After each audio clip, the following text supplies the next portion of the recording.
Beyond this gate, find gardens green and epic worlds to fill your dreams.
Good evening, everyone. Thank you for joining us.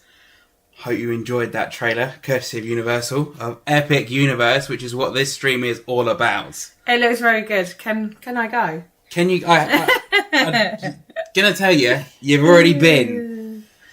Yeah, hopefully you guys can all hear us all right, using a different bit of software tonight. So let us know in the chat if we are either very loud, very quiet, non-existent. But whilst we wait for a few people to join, good evening, Sharon. Good evening, Maggie. Good evening, British Life. Hi. Hello. Good evening to Pepper Tree Bella, and good evening to Mofo. Hope you guys are all doing well on this Bank Holiday Monday. You had a good day? We've been to see Stitch today. Yeah, exactly. We took the nephews to go see Stitch. Full up on popcorn. But yeah, enjoyed it. It's good. It was a good film. Yeah. Yeah, very good film. But that is not what this stream is about, is it? Primarily. We're going to start off with a deep dive into our experience at Epic Universe. We went during previews a few weeks ago. We were planning to go for opening. I was going to say, how did that come about, Nathan? Because it was very last minute. It was very last minute, like a few days before last minute. I don't think I've ever booked a trip that last minute in my life, and we probably won't ever again.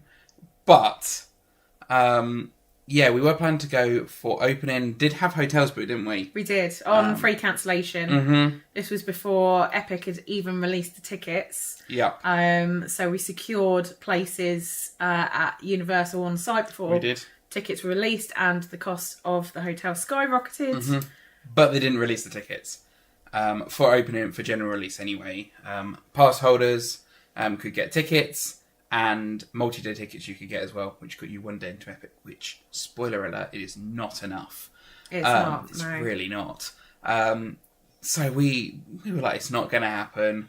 But then previews got released to hotel guests. But it was a huge risk because you couldn't buy your Epic tickets until you'd physically checked in. Mm-hmm. Obviously, for us to be able to get to that point was a very costly flight. Yeah. Like, obviously securing on-site Universal hotel booking to potentially be told, sorry, they're all sold out. But thankfully, that didn't happen. We managed to get 4 days Epic Universe tickets. Thanks, Gary, for the insight. Yes, thank you, Gary. We probably wouldn't have done it without your insight, so No, too much of a risk. appreciate it. Yeah. But I'm so glad we did. What an amazing experience Epic was. To just be in the park after 6 years of following the construction. I was going to say, do you want to give the kind of the backstory of how we kind of got involved with following the construction and... Well, we've been addicted to Florida for years. No, 2019. If you can hear whinging, that's the dog. He's sat over dog's there just off whining camera. for some Do reason. you want to come in? Do you want in? You didn't go to... Hopefully we're back. Did it disconnect? The Wi-Fi. Here you go. We should be Okay. back. Hopefully. Was it you? I think it was. So we started following the construction for Epic Universe 6 years ago when it got announced, 2019. And we've been following it ever since. Alicia Stella, Bio Reconstruct, been watching all of their updates. And finally, it's open as of this past week. It is open, which is crazy. Like, having followed it for so long, thank you, Sharon, we are back. The internet is playing up, which is typical. But we are back, we're all good. Yeah, following construction for so long, and to be in the park was just so surreal, wasn't it? It was to see what you'd seen from kind of aerial footage, and we're trying to avoid spoilers because we were adamant we were going to get out there as soon as we could. Mm-hmm.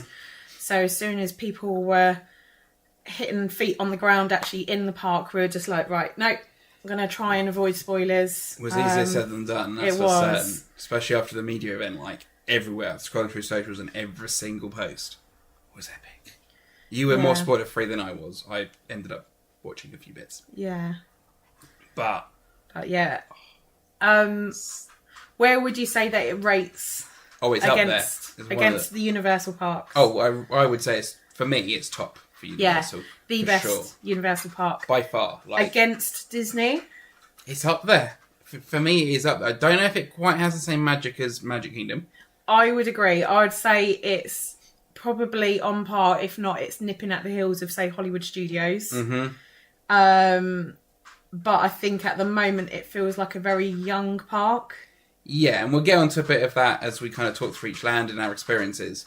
But So yeah, I think it's trying to be up there with Magic Kingdom. I'd say it's not quite there yet, but it's very much got the potential to be. mm-hmm. Indeed, yeah, it is epic. Yeah. For want of a better word, it is epic. But should just preface this live before we get into it. It will be filled with spoilers. Yeah. We're not going to show you anything, I don't think, inside rides.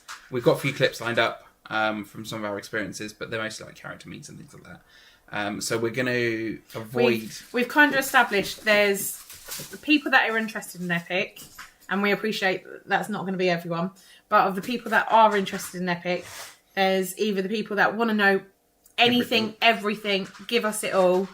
There's the people that are trying to stay spoiler-free completely. Mm-hmm. And then there's people in between, which is, I'll probably say where we were. We'd followed the construction, but we were trying to avoid spoilers inside. Like the rides, anything that you couldn't see from Bio reconstructs aerial footage. Yeah, I mean, trying to plan a trip when you don't know the park is not very easy. Yeah. Like knowing which snacks to get, snack schedule. If Gary, if you're watching, we didn't quite have a snack schedule, but we had snacks we wanted to try. But I'd say that this video is going to be on the level of I want to know everything. Yeah. With the exception of not visibly showing you inside the attractions, even though that showed you some That bits, showed you some stuff. So I'm sorry if you've already been spoiled and you were trying to say spoiler free. My apologies. But yeah, spoiler alert, it's going to happen. What we're going to do is we're going to work through each land individually and kind of talk through our experience with the rides, the attractions, food, general experience of the land.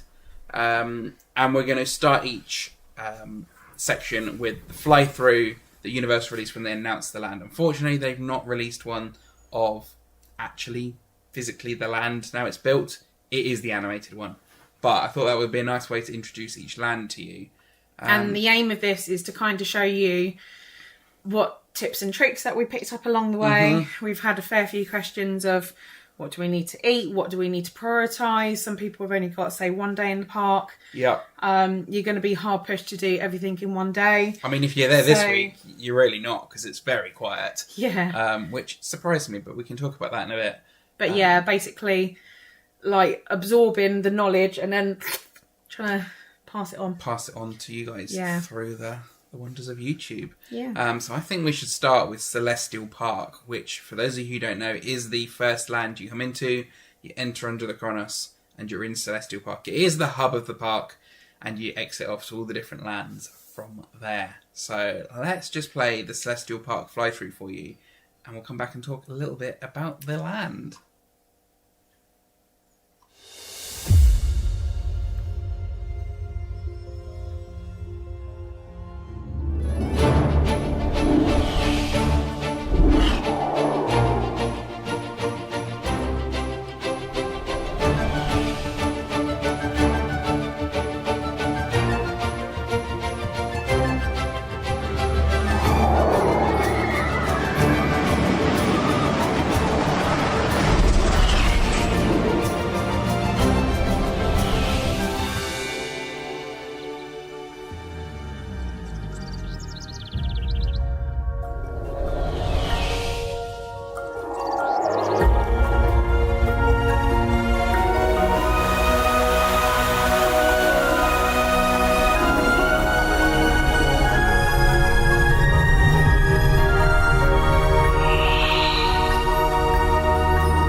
That was Celestial Park.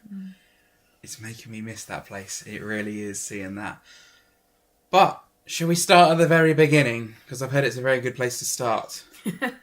And that is the entrance to the park. And the whole entry experience is a bit different to what you know at Universal.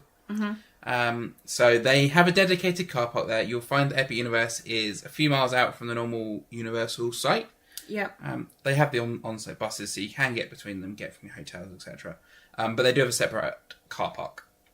So that's a big change from what Universal and Islands have, because obviously share the car park with City Walk. So yeah, own car park, which means they've got their own security and their own entrances, obviously. So go through security and you go straight into ticketing, don't you? Yes. And it's ticketing. literally like, stone's throw away. Yeah. It is very easy though. Like, honestly, the easiest experience I've ever had getting into a park, especially if you've got multi-day tickets, because it's all done on facial recognition, isn't it? Mm-hmm. Which means once you've scanned your ticket once and they have taken your photo, that's it. You don't need to ticket again. You just need your face. Which I'd assume that you remember to pack your face. I'd like to hope you bring your face to the park with you.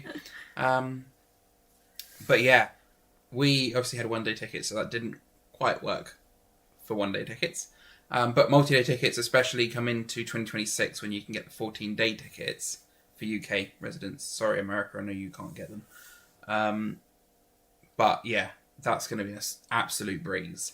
So the way that it works, we were staying on site at Cabana. Mm-hmm. The first bus left an hour before early entry. Yep. That first bus was packed. So if you want to be there early, either Uber down or be there way before the bus arrives to make sure that you're able to get on that bus. Yeah. Most days we were probably on the second bus. Yeah, I'd say. And we were there before the first bus was due to leave. Yeah. That will take you directly down near Park Gate. It's even closer than what the car park is. It's literally around the corner. But they were queuing all guests that had to go through security. So anyone that come from the car park, bus, Uber. Everywhere. Everyone. In the same queue. Mm-hmm. So it didn't matter if you were early entry. Didn't matter if you were regular park guest. Yeah. Everyone was joining the same queue. They then kind of filtered it off to left and right side. Mm-hmm. It moved quite quickly, so don't fret at the length of the queue. The first day that we were there, we were just like, this is going to take forever. We were queued like halfway back in the car park. Yeah. It was crazy. But it didn't. It moves quite quickly. 5 minutes, would you say, from where we were? Not even that. It was easy. So easy. Security is exactly the same as what you'd find in, say, City Walk. Mm-hmm. So put your bags in a tray, that goes through a scanner, and then you walk through like a metal detector. And then, straight onto the ticketing. Everyone can get in at early entry. Yep. So again, if you're a regular park guest, you can still get into the park technically at early entry. You'll be able to get into the gift shop and stuff like that. That's as far as you can get there if you're not early entry. From then early entry, primarily it's Nintendo and then Stardust Racers is open. But I know sometime when we were there, Constellation Carousel was open. And today and yesterday, Isle of Berk was also open for early entry. I mean, if the rides are down, so Nintendo was down, most of the rides in Nintendo were down when we were there, and then they opened Monsters up. Yeah. So they do try to keep at least a few rides open for early entry. But essentially what they'll do is you will walk in and you'll see, the first thing that you'll see is the Kronos. As you walk through, you'll see the lunar statue which overlooks Celestial Park. At that point, I've got a dog bringing me a toy. At that point, you will either have to decide to go left for Super Nintendo, or right for Stardust. Yeah. What they then do is filter general park admission to early entry. Yeah. And then they'll ask you to check. They'll ask to check your hotel room key, and once you turn that, you are in. One quick tip, actually, before we get into the rides of Celestial Park and our experiences in the land, is at the end of early entry, what we did 10 minutes before is went to our next destination. So we tend to start off in Super Nintendo, and then went off That is the one that everyone tends to go for, so it is going to be somewhat busy. Yeah. But then we went 10 minutes before, went over to Monsters or went over to Isle of Berk and waited there to get into that land when it opened, which we found really easy, didn't we? Because then they let hotel guests in before they let everyone else in. Yeah. So you got a bit of a head start at that land as well, which is it's a good little perk that they don't obviously advertise. But and another one, we personally didn't do it, but because everyone goes to Super Nintendo, if you are quite a bit back in the queue for checking your hotel room card to make sure you can get in early. Yep. What a lot of people were doing was going to the right-hand side for Stardust, getting further forwards in the queue because there was less people, but then hooking a left across Celestial Park to get into Super Nintendo. So yeah, if you're quite a It's way worth back, it might be worth queuing on the other side, even if you do want Super Nintendo. Yeah, it's worth a shot. Maggie says, it looks like a massive area. Is it easy to navigate? Yes. Very easy. There's quite a few different paths that go through Celestial Park that take you across the park. But it doesn't feel as big, does it, when you're in it?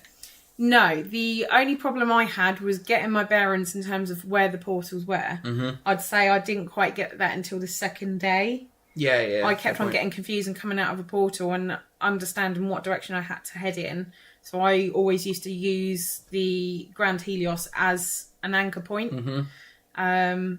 Yeah, because it's very confusing. If you can see Constellation Carousel, it's round. That doesn't help. It doesn't help, no. So yeah, either the Kronos or Helios as your anchor and your bearings. But Yeah. But should we talk a little bit about the rides in Celestial Park to start with? First of all, Zoe mentioned the carousel, Constellation Carousel. That is... It's a carousel. It's a bit of a plussed carousel, isn't it? I was going to say, that doesn't do it justice, but... yeah, daytime. No one really wants to ride it daytime. It's a cute little ride, but I would say it comes into its own of a nighttime. It is stunning of a nighttime. Yeah. So even if you don't have chance to ride it, if it's at, say, the bottom of the list for priorities, at least go watch it. Like, it is stunning. Yeah, we've got a clip of that as well. So hopefully you'll still be able to hear us whilst it's playing, but apologies if you can't. Ah. There we are. I'd technically say this is a spoiler, Nathan. Well, it's an outside spoiler. Right. I'm showing you anyway. People in the chat said they're happy with spoilers. It was only a short clip. So that is Constellation Carousel at night. Yeah. Which it comes into its And own, there's doesn't it? music, and there's different songs and different genres of songs. There's one like disco-y one. There was a nice relaxing one. It was like all relaxing 1 minute, and then the next the next song that come on was like party disco. Yeah, there's 7 different songs. So during the day we found it didn't really have very long of wait. At night it skyrocketed. It was like 35-40 minutes in the evenings. Bearing in mind through the day it was a walk on. So But yeah, definitely worth checking out. It's something a little bit different to your normal carousel. Can I just say, take our kind of perceived experience of wait times with a pinch of salt, because it was previews. Yeah. It wasn't full capacity, so... Yeah, the wait times have dropped for opening. They were crazy low opening day. I mean, like, everything was a walk-on, like... Yeah. Yeah. They seem to now be creeping back up, and they're probably about at the level of where they were for us for previews. I would say so, yeah. But who knows whether that's going to be This isn't capacity in capacity. This future. is not capacity. Yeah. But, yeah, just to give you an idea of what our experience was, and then hopefully that will help you understand of what are the top rides and the big hitters and Yeah, indeed. the smaller rides to squeeze in. The other attractions. Hey, Emma. Hello. Hope you're all well. Hello, CNR Bloomers. I know you're in here. And hello, Kevin. The other attraction in Celestial Park is Astronomica, the splash pad, which wasn't open when we went. You walked through it very bravely. I did. It wasn't turned on. It's all good. It's working now. It's a big size splash pad, so when that's going to be up and running, that's going to be cool. Very cool. Well, it's up and running now. So go then. we just missed it. But the other attraction, the main one that a lot of people are talking about, is Stardust Racers. Yeah. Or Starfall Racers, as you keep calling it. Well, the name changed, It and did. it was ingrained in my brain as Starfall. Yeah. So- Stardust Racers is incredible. So anyone who doesn't know, this is the dueling coaster. So this is the one that Universal brought back after the much beloved Dueling Dragons went. So this was kind of their answer to it in the new park. And they've done a very good job at it. It is a cracking coaster. Again, I'd probably say it comes into its own. It's a good coaster through the day, don't get me wrong, but it's a whole nother level of a nighttime because the track is unlit. They light the cars, so it looks like a shooting star going through the night sky. But when you're riding it, there's not much that you can see when it's dark. It's terrifying. It is absolutely terrifying, but it is an amazing coaster, especially when it's dueling. We were lucky enough, we met up with Jackie from Super Enthused and Sam at Expedition Theme Park, and we duelled with them. They were on one car, completely unplanned. I was going to say completely by accident. We wanted to ride one side, they wanted to ride the other, and by accident, we were on the vehicles that dispatched at the same time, which meant we were dueling, which was very cool. So the way that it works with Stardust is you queue up, you then go to lockers, you go through security. Mm-hmm. Security, queue up, lockers. Am I doing that No, in the you're right wrong. order? So lockers first, pop all your loose articles in there, phones, Security's keys, upstairs. wallet, Yeah. everything. You don't want to be carrying it on the ride with you, that is No. for certain. Then you go through metal detection, and the same as you would on like Velocicoaster, things like that. Yeah. And then There's two visible queues. Mhm. You've got a yellow side and a green side. You have. And they're both very similar. I prefer green. Green's my favourite. Green was a lot. But I know Jackie and Sam preferred yellow, so it's all down to preference. It is, but an amazing coaster. Whether I put it above Velocicoaster, I'm not sure. I think it's a better ride Mm-hmm. because of the pure fact that it duels. However, the theming is not on the level of Velocicoaster. No. However, that will come with time as the trees grow up, and it just feels very much like a very cool coaster at the moment without the theming. Yeah, I would agree. I mean, does it really need them? You're going by so fast. But it does need something. Yeah, there's the whole backstory of Velocicoaster, and you get to go through a very cool queue. Mm-hmm. This queue is just very bog standard queue. It's literally like the most bog standard Yeah. of bog standard. Like you know those metal balls that are in the queue. I think they sell them at Home Bargains. You look very confused there. But yeah, it's very unthemed, but It's an amazing coaster. so good. Yeah. So good. And 2 tips. Front row is very cool. I'd probably argue front row is probably my favourite. Yeah. However, if you want to get the dueling experience, the further back, the better. Mm-hmm. Because when you're front row, you don't really get much of the interaction with the other vehicle unless you're looking directly sideways. So, yeah, you want the dueling interaction, go further back. Yep, I would agree. But a very, very strong coaster for Universal. I Yeah. think it's my second. Yeah. I think. Yeah. I'd argue that's the case. Yeah. But yeah, that is all the attractions in Celestial Park. Flux capacitor on the back. though. Oh, that's a good one. An Very Easter cool. egg. Very cool Easter egg. Yeah, so if you're a fan of Back to the Future, keep an eye out for that on the back of the coaster vehicles. I don't know if it's true as well, but I think the actual vehicle names are Easter eggs on Stardust. I did not know that. They could be Yeah. telling the truth. She could not be. We don't know. I mean, it would make sense. That's the kind of thing Universal would do. But yeah, that's it for the attractions in Celestial Park. There are obviously other things to do in Celestial Park as well. There is some entertainment, which is by Frosty Moon and the Starbucks. Yeah, live music. Yeah. It was nice Yeah. little touch. There was also a violinist playing there was more towards Stardust. Yeah, by the fountain there. Yeah, so there is some live entertainment going on in there because live entertainment is important. Hopefully some of you might get that reference. The other thing, obviously, there is food. We like a bit of food. Yeah. I'll be honest, the options in Celestial Park, for the most part, aren't the strongest. Pizza Moon is very good on the first time. Yeah, the first time we went to Pizza Moon, the food was phenomenal. Like, amazing for theme park food. There's the there pizza. you go. Yeah, that was after we had That was tried it. first. That was first pizza. That was first pizza. Have you got the second pizza? I haven't got the. Oh no. no. If you want to see that, you're gonna have to go and check out the vlog, the second Epic Universe vlog. Okay, I was going to try and Go find and it, check but that out. someone's doing a shameless plug. It's my channel. I can do whatever I want. And the other thing we had was the pasta, which was the meatballs, which were also very nice. Yeah, I'd say the pizza was better, Yep. but the pasta wasn't bad by any means. But yeah, Pizza Moon, one of the best options for you in Celestial Park.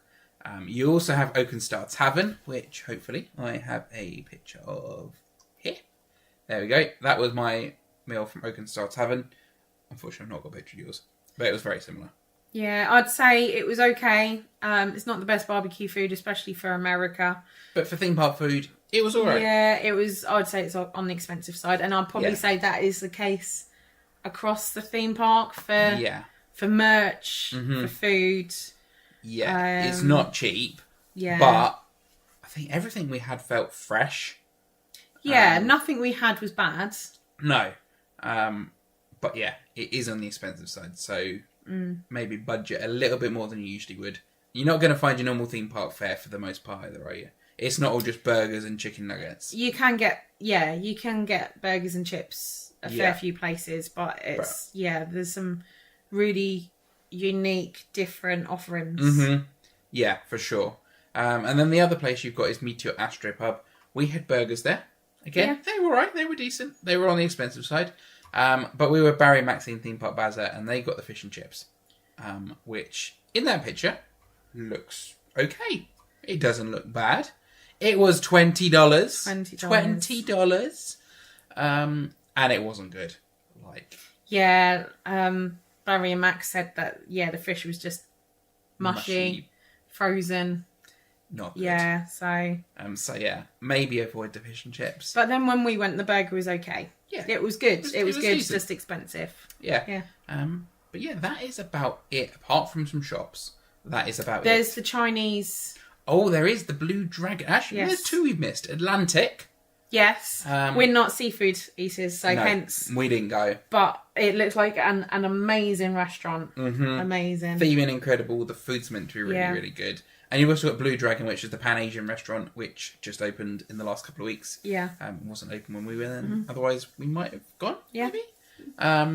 But that also looks pretty decent. In Celestial Park, you have also got your Starbucks. There's plenty of other sort of little huts around that are serving ice creams, churros, Yep. like hot dogs. Yeah, there was Yeah. Comet Dogs. Yeah, Comet Yeah. Dogs do hot dogs, and they also do a carrot dog, which is a carrot in a hot dog one. It was a bit weird. It looked odd. It's not very nice, apparently. But yeah, your normal theme park food, you Yeah. can get it there as well. You can. The ice creams were pretty decent, actually. Went to Frosty Moon. All different flavours, different toppings. That was pretty decent. Has anyone got any questions about Celestial Park before we moved on to our next land, which is going to be Super Nintendo?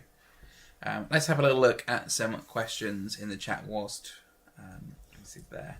So Dana says, really enjoying your Epic content. Thank you. When are you going back? We don't know. We've got Nothing literally, we have no trips planned, not just to Florida or specifically Epic. Just We've nothing. got nothing planned because we should have been out there literally right now. Yeah. So, and that come in quite quick succession to our we try and do one big trip a year. Yep. So last year's trip fell literally right at the end of the year. So we flew out for New Year. Mm-hmm. Into January. And then this year's trip come very early in terms of it was going to be May. And then we ended up flying out end of April. Yeah. So we've had two big trips in very quick succession. So nothing planned, nothing booked. Never say never, though. Got to replenish the bank balance. There is that. but yeah, we'll see. Nothing planned at the minute. Emma, when do you think they'll start going to full capacity? I've heard from the end of from the beginning of July. Whether that's true or not, I knows? heard from January next year. And that's when they're going to release the likely to release annual pass tickets and the 14-day tickets. But for full capacity for the actual park, I've heard July they're going to start ramping it up. Either way, at the moment, we've heard that Universal want to keep levels lower. Mm-hmm. So make sure that the park has amazing start, like sets off on the right foot, rather than it being at capacity every single day. Yeah. People are getting on a few rides, if that. Mm-hmm. Yeah. I know Simon, Travelling Jedi, he's out there at the minute. He was there opening day, wasn't he? And he expected to get on one ride. he got on everything that he wanted Yeah. to. And Even rides that we queued an hour for, he was walking straight on, back off, straight on. So, it's been quite. It's getting a little bit busier now. yeah. Emma said I may or may not have booked tickets for her and Ashley. I saw that. Well done, Emma. Yes, yes. You guys are gonna love it. We'll have a catch up. We will. We need to get that in the We'll diary let you know before before you go. You don't go. It's not long until you go, is it? So let's get that in the diary in the next few weeks. What else we got? We're going to get onto Toadstool Cafe in a minute, Emma. We will touch on that. And it's not like us not having a trip. You are right. But talking of Toadstool Cafe, shall we head into Super Nintendo World, which is the first world you get to as you go in the park. If you're working clockwise, that is the first land, isn't it? Mm-hmm. So let's play the Nintendo fly-through, and we'll see you in a couple of minutes.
Mute. That is not a good start.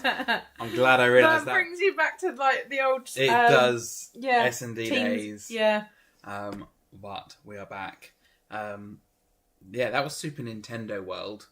An incredible land.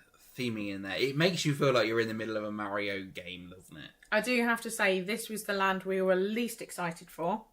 But that was because we'd seen it in California.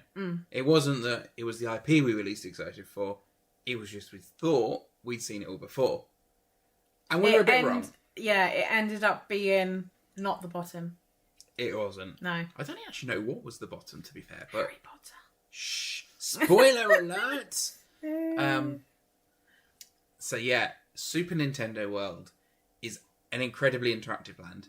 You can get your power-up band, which means you can go and punch your question blocks and collect different things on the app. It is very cool. Would recommend it. It's about $40 to buy a power-up band. I was going to say, anyone who doesn't know what Power Up Band is, it's a band specifically dedicated to Super Nintendo World. Yep. And it just allows you to get more interactivity out of the land. Mm-hmm. If you've been to California and you've got one from there, it does work. Mm-hmm. And I'd imagine the ones from Japan do too, but obviously we've not been there. So we used our California one, so yeah, we can vouch that definitely works. Yeah, indeed. But yeah, would recommend that. Mm-hmm. Getting that one. And you can choose your character. You can. So there's like 5 or 6 different characters. I think it's about 8 now because you've got Donkey Kong and Diddy Kong. Wow. But yeah, rides-wise in Nintendo, you've got 3. We'll start off from... Should we go from our least favourite to our favourite? Least favourite being Yoshi's. Mm-hmm. It's a dark ride, outside. It's a ride. I wouldn't queue more than 10 minutes for it. I'd argue it's one of the few rides in the park, the entire park, that are suitable for very little ones. Yeah, I'd agree. But the other one being Constellation Carousel, there's like the bench seating. Mm-hmm. That's pretty much it. I think there's no height limit on it either. No. So, yeah, if you've got young kids, it might be the best ride in the park for you. Yeah. But Emma, take George on it. But for us, it was a cute little ride. one and done. It's a one and done. Yeah. As I said, wouldn't wait more than 10 minutes for it. The premise of it is you go around the top level of the land, so you've got good views over the land, and you're riding in a Yoshi. Which is quite cool. They're all different colours, so yeah. And you have to find the eggs. You have to press the little buttons to find the There's eggs. 3 eggs that you find. Yeah. And when you find that coloured egg, you have to press it on your Yoshi. It's like a couple of minutes long. Yeah. Yes, Emma, for George. George will love it. All the colours. Yeah, he's going to love that one. But yeah, it was a ride. I'm glad we've done it. We've ticked it off. Said we've done all the rides now in Epic. But would I ride it again? Not unless it was a walk-on, personally. Yeah. Next up, I would say, I don't know which is our top. We're just going to go the one that's next door, Mario Kart. Mario Kart Bowser's Challenge is exactly the same ride as the one in California. Yeah. But that being said, it is still a very, very good ride. So anyone who's not been to California, what is it? Well, you'd think that being a racing ride, it'd go really fast. It doesn't. So it's a slow-moving dark ride. You've got your AR goggles on with your little Mario hats. And you, go I'd and say race. it's similar concept to Men in Black. Would you say you're going along? Yeah, it's a like a shooty ride that you score points. And it spins you occasionally, but not as aggressively as Men in Black. No. But it makes you feel like you're going faster because the AR and they use effects like wind and stuff like that. The technology in it is amazing. Yeah. You see all the characters shooting past you. You basically, to shoot, you look and press the button on the steering wheel. Yeah. It's got good re-rideability for the pure fact that there's different things. Like, don't just look straight forward and left and right. Remember to look up. There's boxes and everything above you. Look behind you. I did that. I didn't. Oh, there we go. Yeah, so... But yeah, you get scores, points, and that also goes on your power-up band as well. It does. Make sure you tap it when you get on the ride vehicle. Yep. But yeah, a lot of fun, Mario Kart. We got it a couple of times, didn't we? Yeah.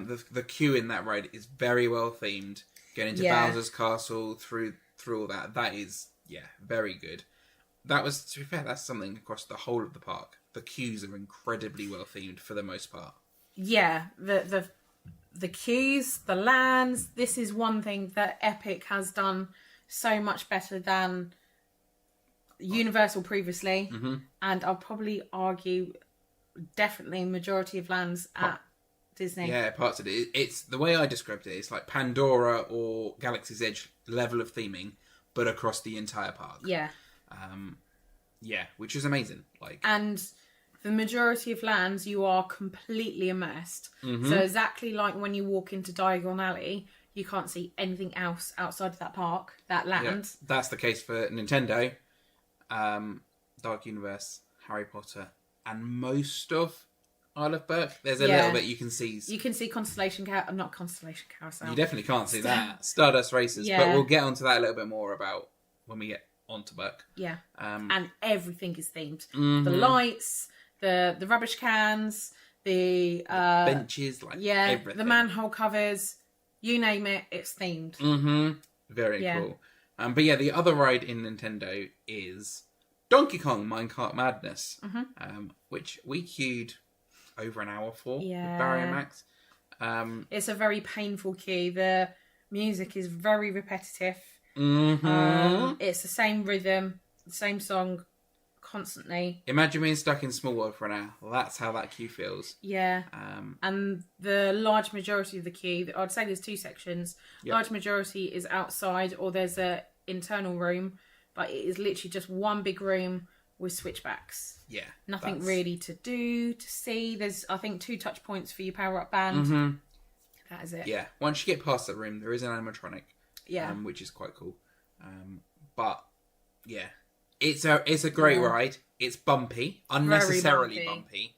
But I guess you're in a minecart, so kind of makes a bit of sense. Yeah. But yeah, a lot of fun. Would recommend doing it. Like jumping across the track and it's a very cool effect. It's I've never gone on a vertical track before with like a false track on top. So very cool, effect. Yeah, for sure. Yeah. But yeah, that is the rides in Super Nintendo. Which would you say is your favourite? Mario. Oh, okay. I'm torn between Mario and Donkey Kong. No, the re-rideability because of Rewrite. Mario. Yeah, that is a fair point. And it's good fun getting points. So Yeah. what do points mean? Prizes! Yay! One of the... I was going to say we'll get onto food, but whilst we're in Donkey Kong, what was that little cone thing everyone was getting? Oh, it's a Donkey Kong like cone float. I don't know the full name. Loads of people had them. They look good. It was It's basically pineapple Fanta in a Donkey Kong barrel cup. Oh. I think you can get it without the cup. I think it's like an extra soda. No, but... Yeah, gum. Oh, yeah, because it was pineapple Fanta. And then on top, there was a cone with, I think it was banana soft serve ice cream. Yeah, you've now lost me because your cone, your ice cream and your Fanta... Wow, you said you wanted it. We didn't good. try it. It looked good, but... It is very much an Instagram thing. Yeah. Like a food item. But it did look quite good. A lot of people rave about it. Yes. Another thing. So in like the Mario section, there's loads of blocks to punch. Yep. There's the mini games. Mm-hmm. Oh yeah, that's a good point. They're technically attractions. So there you need 3 to go into Bowser Jr.'s lair and defeat Bowser Jr., which is a mini game in itself. Yeah, and there's But I about think- 6 or 7 now. I was going to say there's more than what we experienced in California because there's only the 3 in California. Yep. So And there's a whole nother indoor section. Like, it shrinks you down, so everything is ginormous. I couldn't even tell you where that was. We just stumbled across it, It was didn't upstairs. we? Upstairs by Mario Kart? Yeah, so as you look at Mario Kart, it's on the left-hand Yeah. side, like further back. I think there's more stuff like that we probably didn't discover. We didn't find all the 8-bit characters. No. There's all different stickers that we were trying to collect and like missions to complete. Things like if you've ridden Mario Kart 5 times and things like that you There's can get. so If you much visit to do in during that world. certain months, you get things like there is so much you can do with Mario. And but then when you go in Donkey Kong Land, it's the same in there. You get but you collect letters, you get to drum a rhythm. oh yeah, left, right, Left, right, left, right, left, right. Yeah. That's been stuck in my head every time we hear that tune. But you have to do it as a team for the Rhino character, whatever his name is, to come out, and then you get a sticker. Yeah, like a digital sticker. Yeah, not digital, physically, yeah. Unfortunately, An achievement sticker. An achievement. But yeah, you mentioned food. Food, again, there's plenty of options in Nintendo. We actually only tried one of them, which was in Toadstool Cafe, which I know Emma commented there. She was very excited to be trying. We had it out in California, didn't we? It was okay. It wasn't the best theme park food. It wasn't the worst. So this time we went in there just to check it out. And we got the garlic knots, which hopefully I have a picture of for you here. There it is. There's the garlic you go. knots with a tomato marinara sauce. They were good, very garlicky. Very garlicky, but they were good. I enjoyed them. But they've got pastas, they've got burgers, and they've got salad. All really well themed. Yeah. That's the one thing I'd say. Even down to the tables and the chairs that you sat on. Yeah. When you're in Toadstool Cafe, there's like things going on the window. Toad is cooking. And his mates, not just Toad and his own, because that'd be a lot of food to cook for him. Bowser comes along and causes absolute chaos with his bullet bills and Yeah. literally Bullet Bill running, like going through the kitchen and these little toads running away. It's quite funny. But yeah, we enjoyed it. There are some other options across Nintendo as well. You've got Yoshi's something. It wasn't open when we went. I was going to say, I don't Yoshi's know. Island, I think it's called. Yoshi's Island Snacks or something like that. And they do like a... I don't really know what you'd call them, but there's 2 different like shells that like themed to the Nintendo shells. One's got like bolognese. A green one and a red one. Yeah. So they look quite good, but that wasn't open when we went. I was going to say, I didn't pick that up. So. No, otherwise we might have gone there. Okay. They also got Mario Snacks, which has got some like popcorn and bits like that. They've got like specialty popcorn buckets, so if that's your thing, you can get a star popcorn bucket. They're not cheap though. Like $40 a week. I think they do other stuff. So like the when we get to it, How to Train Your Dragon, they've got a Toothless popcorn bucket. Yep. And Toothless lights up. So I'm Yeah. assuming the other popcorn buckets I would light guess so. up I or think do all the something. lands, I think all the lands have them, to be fair. I don't know about Dark Universe, but I know Harry Potter has got the time turner. But we'll come on to that in a minute. But yeah, food-wise, that is kind of about it in Nintendo. It was decent, but wouldn't say it's the best option in the park. Emma said that her and Ashley are going to try and get the Princess Peach cake. You mean the big one, Emma? They're huge. Yeah. I mean, fair play. Please send us a video. Like, we want to see how, if you smash through that. Emma also says they need an Epic Universe You Are Here mug at Starbucks. Glad to know they've got one. They do. Whether it's available at Starbucks, I didn't actually look. I'd imagine it will be. Like, the Starbucks is a bit odd there. It's almost just like a window, isn't it? It's not a Starbucks you go into. You can't walk in. It's a serving window. You can ask, but I know they definitely have them. Emma says it's her birthday. Fair. Like, go for it. Enjoy. Like, we need that review of that cake. If there was ever a birthday cake. Like, it's got to be that one. Yeah. Like, yeah, for sure. Yeah. For sure. But, yeah, we didn't try. We saw someone that did. I've seen that huge. Tim Tracker had it and had it on his own. I don't think he finished it. It's big. But, yeah, enjoy. What else would you say about Super Nintendo? Top tip. So, this is the only land where there's an escalator within the portal. There is? So, to enter each land, there is this portal archway that you walk through. Which are very cool. They're very cool. Very, very cool. As you go through Super Nintendo, you go up an escalator, which is very cool. It does the whole, like, warp pipe sound effect. That is much better than that. However, it takes you out on the top level of Super Nintendo land. Yep. Land, world, whatever. Is it a land Super or world? Nintendo World. World. However, if you're hoping to rope drop Donkey Kong, you are wasting so much time going up to then come back down. Yeah. Go in the exit doors, which are just around in between the warp pipe entrance and the shop. Yep. So go in there. It brings you basically to the bottom of the steps. On the ground level. Ground level, and then just go straight forward for Donkey Kong. I'd argue first time that you go into each land, go through the portals. Oh, definitely. You have to go through the portals. It's definitely an experience, and it's so cool. But once you kind of got to know your bearings and stuff like that, the exit for the lands sometimes a good shortcut. They might not allow that when it gets busy, but they're certainly allowing people to do it when we were there. If you've got mobility issues, you can't get up the escalators, then I found out they actually do have a walk pipe for those guests as well. It's which I didn't know was a thing until I saw it. It's a little door on the right. It's a little door, and then you go through the walk pipe. Yeah. I'll take you up to some lifts. Elevators. Yeah. And there you are. I didn't realise that was a thing. Like, that's really cool. Like, they've thought of that. But yeah, the other thing as well, I saw Emma mention about that they want to meet Toad. That's the other thing you can do in Super Nintendo. Is meet characters. You can meet Mario, you can meet Luigi. They come out together. They do indeed. You can meet Princess Peach. You can meet You can meet Donkey Kong, and you can also meet Mr. Toad. Toad and his dancing. He's so funny. He does this little butt wiggle. The other day on socials, I saw that someone was trying to encourage him to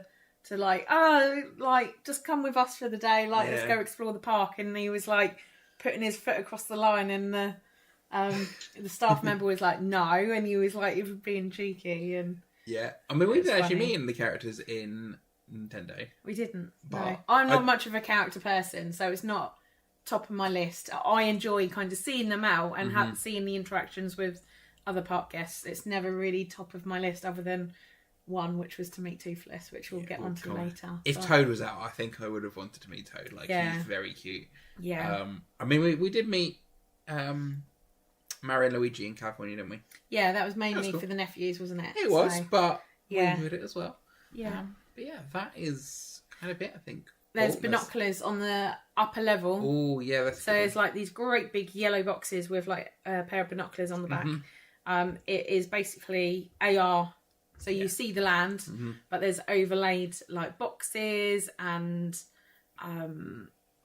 like things flying, bullet bills. It is. Yeah, it is cool. they're cool. And again, if you've got a power-up band, you get points for finding things, looking through them. So Yeah. And there's a cool music block one. Oh, there is. Yeah, we can do the Nintendo tune. So it lights up the music notes and you have to punch them.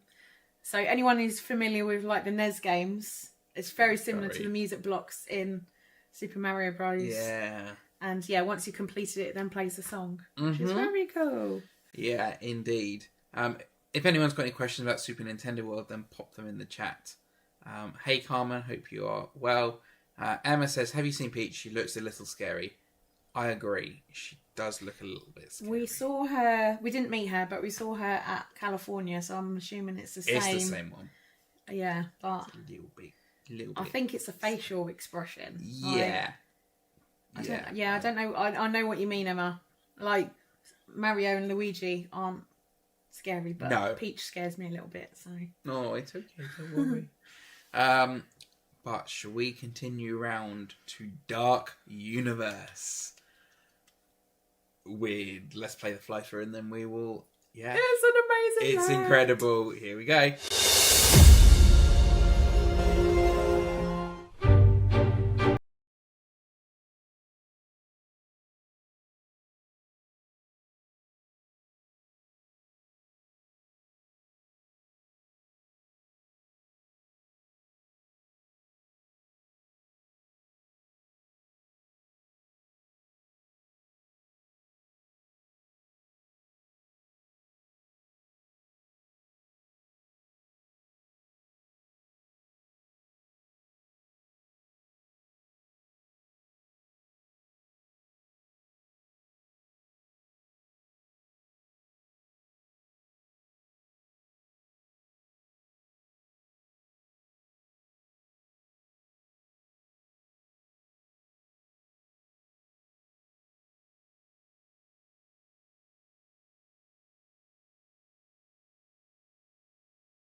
Dark Universe. Oh, it's such a cool down. I know I've said that about Nintendo, but yeah, This tops Nintendo for me, definitely. 100%. It's not my favourite. No, I look can forward to that. understand and see why this is some people's favourites. But it is incredible. It's my second, I would say. Yeah, I'm with you on Yeah. that. I'm with you. So should we start off with the rides? Let's start off with our number 2 ride, which is Curse of the Werewolf. Mm-hmm. It's a spinning coaster. Uncontrolled spin. Uncontrolled spin. So it all depends on the weight distribution in your cart of 4. Mm-hmm. It's fun. It's very short, Yeah. but Yeah. it's a fun little ride. That's one thing that we found with a few of the rides in Epic. Mm-hmm. It's a good sign that they leave you wanting more. But they do feel like you just wanted that extra little bit of 15, 20 seconds, just a little extra, and Curse of the Werewolf is one of those rides. For sure. It is a swing launch, so that's quite fun. Yeah, But and it's you got- go backwards. You do. Yeah. You do. Sorry, my mother is calling me. Decline her call. Can't you see that we're on a live stream? Yeah, why is she not watching? She'll message me in a minute. But where were we? We've Curse got of the Were- Sharon knows that. Yeah, exactly. Sorry. So yeah, Curse of the Werewolf. It's a fun ride. Again, I wouldn't wait massively long for it, No. but it's worth doing. It's definitely worth doing. I wouldn't say it's a one and done. It is definitely re-rideable because of the weight distribution and We never got to do it of a night time. No. But I wish that we had. Yeah. But yeah, we done it a few times and we enjoyed it. Mm-hmm. So Yeah. But the big ride, the one that is potentially our favourite ride in Epic, maybe, is Monsters Unchained: The Frankenstein Experiment. Yes. It is nothing short of incredible. Yeah. It's Yeah. mind-blowing, that ride. Let's start with the queue. The queue's a bit terrifying, not gonna lie. But even like the outside, the manor is Impressive. just like, it's almost like the Disney castle of the land. Yeah. You walk in and it is like that reveal moment of like, wow. And it's all lit up at the top. Yeah. The whole like power surge. Yeah. And it interacts with the land every so often. Mm-hmm. Oh, It's very, very well themed. yeah. The queue itself is a little bit creepy. Thank you, Sharon. I've just noticed your message. Tell Mum I'll ring her back later. Yeah, the queue a little bit creepy in places. Yeah. If you've got photosensitivity to flashing lights, There's one room in particular that is a Good luck. no-go. like I it's bad. don't know how they get around that. Whether you have to let I'd imagine you have to a let a team team member member know, know. go in the exit or something. But yeah, there's one room in particular, and it is quite close to the pre-show. yeah, So even if the queue is say only 20 minutes long, you're gonna gonna be in that you're room. gonna be in that room for a certain amount of time. hmm and there's lots of flashing lights in there. Yeah, But the queue is really well themed. yeah, The pre-shows are pretty awesome. Mm-hmm. With Igor, we'll get into a bit more about Igor in a minute. But yeah, you've got Igor, and then you've got the second pre-show with Victoria Frankenstein and Frankenstein's monster. So anyone who has been following the updates, Mm-hmm. the Frankenstein monster animatronic, this is the one that they revealed. Yep, he's big. He towers over you. Yeah, He's very cool. We said that. You got that in stereo. But yeah, very well themed queue. Yeah, And that just sets you up for an even more well themed ride. yeah, For those of you who don't know, it is the same ride system as Harry Potter and the Forbidden Journey, the one in Hogwarts Castle, but so much better, so much less motion sickness. yeah. I can't do Forbidden Journey. Mm-hmm. It's now at a stage where I'm like, I would rather sit out than do that ride. That's exactly what you did. I used to close my eyes when it come to the scream parts in Harry Potter. I was completely fine on this one. We done twice back to back one day. Literally come off, went straight back on. Yep. Like not even back through the queue. Yeah. And I mean, I would probably say I don't think I could done a third without feeling a little bit a funny. little bit like headachy, nauseous, but I done too fine. Yeah. So. I mean, the whole trip we did 8 times, so that just goes to show how amazing this ride is. Yeah. And it is a people eater. Oh, for Like, sure. It just munches through that queue. Mm-hmm. Yeah, very high throughput in it, which is a good thing. Because means you can get a ride multiple times. But yeah, the combination of animatronics, effects, screens is phenomenal.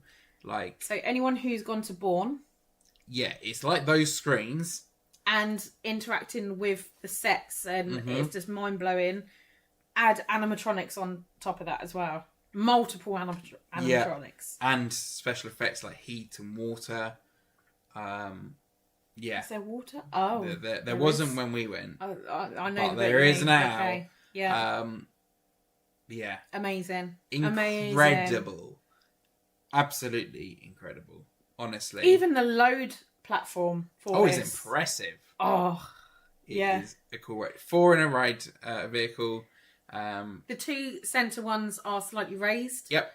The two outer ones Slightly lower. sit slightly lower. So we kind of shuffled around to try and get different interactions with the animatronics. Yeah, which you do. It's only like a couple of meters different, but you do. But there is test seats outside every ride. Yep. And for this one, I think there is the lower seat and the higher seat. Yeah, because they're slightly different sizes. Yeah. So, yeah, if you need it, you've got options. But yeah, would highly recommend Monsters Unchained. Yeah. It's This is brilliant. one do not miss on. Don't. Like, yeah. One thing I It's do know, though, must do. is if you have got younger kids, the family room, you have to go through the queue to get to. Yeah. So worth bearing in mind because, yeah, the queue is arguably the scariest part of the ride. It's the anticipation of not knowing what's coming. Mm-hmm. And when Universal was saying this is the scariest ride that they've ever built, It is. it is, but it's not at the level of Halloween Horror Nights. No, which I think what you were expecting. You were expecting it to be a Well, little the bit queue scarier. is so atmospheric. There's a room that reminds me very much of the Blair Witch Project. And it is just like, what are we getting ourselves in for? Mm-hmm. When you're on the actual ride, it probably is still scary for little ones. Yeah. But, There's moments for sure. But I'd say that the queue is probably a lot more... It certainly got me nervous. Certainly got me a bit like, oh, I don't know if I'm ready for this. Yeah. But the ride, absolutely loved it. Brilliant. Yeah. Yeah. Very, very good. Emma said, definitely going on that. You will love it. We know how much you like your Halloween stuff. Like, it is that ride was made for you, Emma. Yeah. But yeah, Oh, so good. it's very, very good. And That I'd say that was the one ride, if I could say, when they do Universal Bedford, that needs to that be you could pick up and plonk in Universal Bedford. That would be my one. Mm-hmm. Yeah, I would agree. Oh, it was so good. Honestly. Or Stardust. No, Monsters Unchained. Monsters Unchained Okay. needs to be there. I'll go Stardust, you go Monsters, and then And we get both. life. Yeah. We'll take it. Unfortunately, that's not how it works. But yeah, that's the right. I would say for the land, this is one that you need to experience of a night time. The Frankenstein experiment doesn't really matter whether you do it day or night. As soon as you pass that threshold into the manor, it's going to be exactly the same day or night. But yeah, experiencing the land and how it's all lit up, and it is very eerie of a night time. Yeah. Definitely have a wander around. Other bits to do in Dark Universe. You've got characters. You can meet Frankenstein's monster and the Bride of Frankenstein. You can see Igor and interact with him. You told him, try to be funny with him, and Me and Igor are like that. best buds. We got along. You did. Yeah. He did. He said he's heard worse, but he's heard better. Yeah, he Did you? laughed at my joke. He did. Yes. Yeah. You can also meet the Invisible Man, who told me that me and my YouTube were worthless, which I hope no one agrees with. Well, We've got Yeah. people watching me. Thank you. If you've not already, make sure you hit that thumbs up button. It means a lot. Like, let's prove the Invisible Man wrong. Subscribe if you're not already. All that good stuff. It's my channel. I can do what I want. shameless plug. You have got the monster makeup experience here as well. Yeah.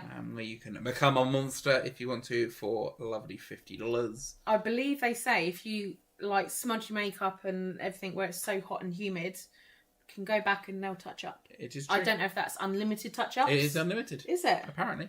Nice. But do know, if you want an alcoholic beverage, you won't be able to buy one if you do that. Because that's the rule. Really? Yeah. If you go to the monster makeup experience, you cannot buy an alcoholic beverage the rest of the day. I did not know that. Yep. There you go. So, just in case you were interested in both, pick your What poison. difference does it make if you've got a face like Frankenstein? I think it's because they can't easily ID you. Ah, Might okay. be. I don't think your passport, your driving license is going to match Frankenstein. That's true. That's true. But yeah, other bits in the land, you have got dining options. There's a few dining options in Dark Universe. You've got the Burning Blade Tavern, which we had an amazing interaction with a monster hunter when we were inside. Yeah. Burning Blade Tavern is the windmill. The windmill. If anyone's seen it, it's been all over the advertising for Epic. It catches on fire. It's very cool. It's short, but it is very cool to see it catch on fire. When you hear the church bells ring, you have, I think it's something like 30 seconds or a minute to get over to Burning Blade. Yep. Before it goes. It is very cool, though. But it's roughly, every 15 minutes we found. I'd love to have been in the meeting when they're planning it, when someone went, you know what? Let's build a windmill that catches on fire. And everyone's in the restaurant underneath. Underneath it. I Yeah. mean, the doors for that restaurant. They're definitely They're fire doors. Heavy fire doors. Mm-hmm. And the pickup area, it's a little bit of a floor. The pickup area is outside. And you've got to come back in through that fire door. There's no like push button or anything. Oh no, they are weighty metal doors. As we found out the hard way.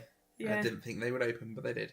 But yeah, we had the garlic steak there, which Mm-hmm. I have got a picture of. It's a bit of a dark picture because it's in Dark Universe, and where is it? Steak, next one No, down. I don't know. No, it's not. That's the one. There it is. Very dark picture.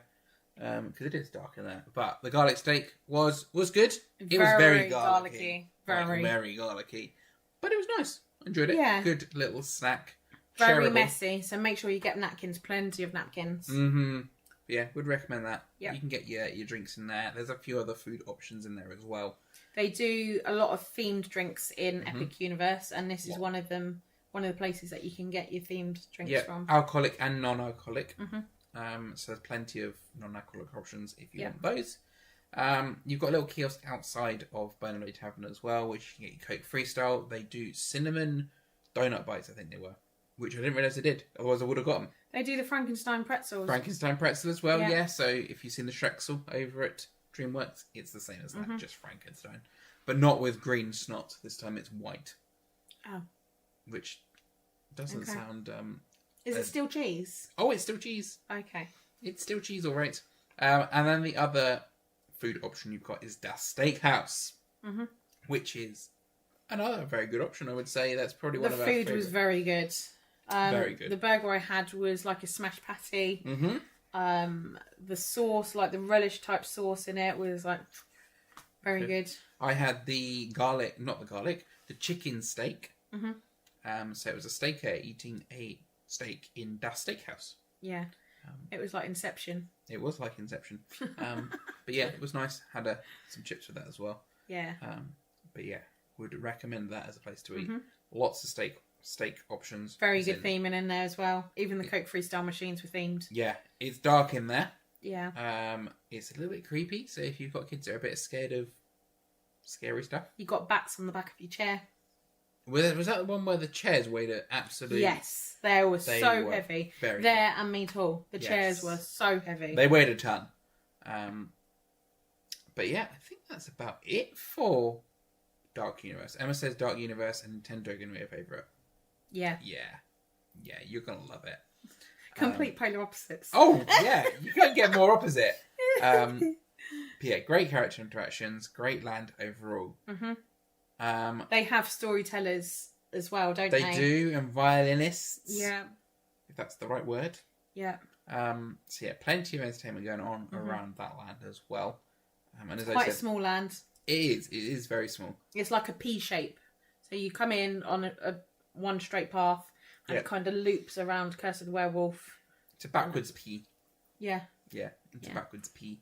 But before we head into our next world, we have a question and we have something else to talk about. Okay. First question is from Orange Pill. Right, now that Universal's opened Epic Universe, would you say Disney or Universal is the better resort? Which one is your favourite? Value for money. This is hard. It's a very hard question, Orange Peel. Because of value for money, I don't know what the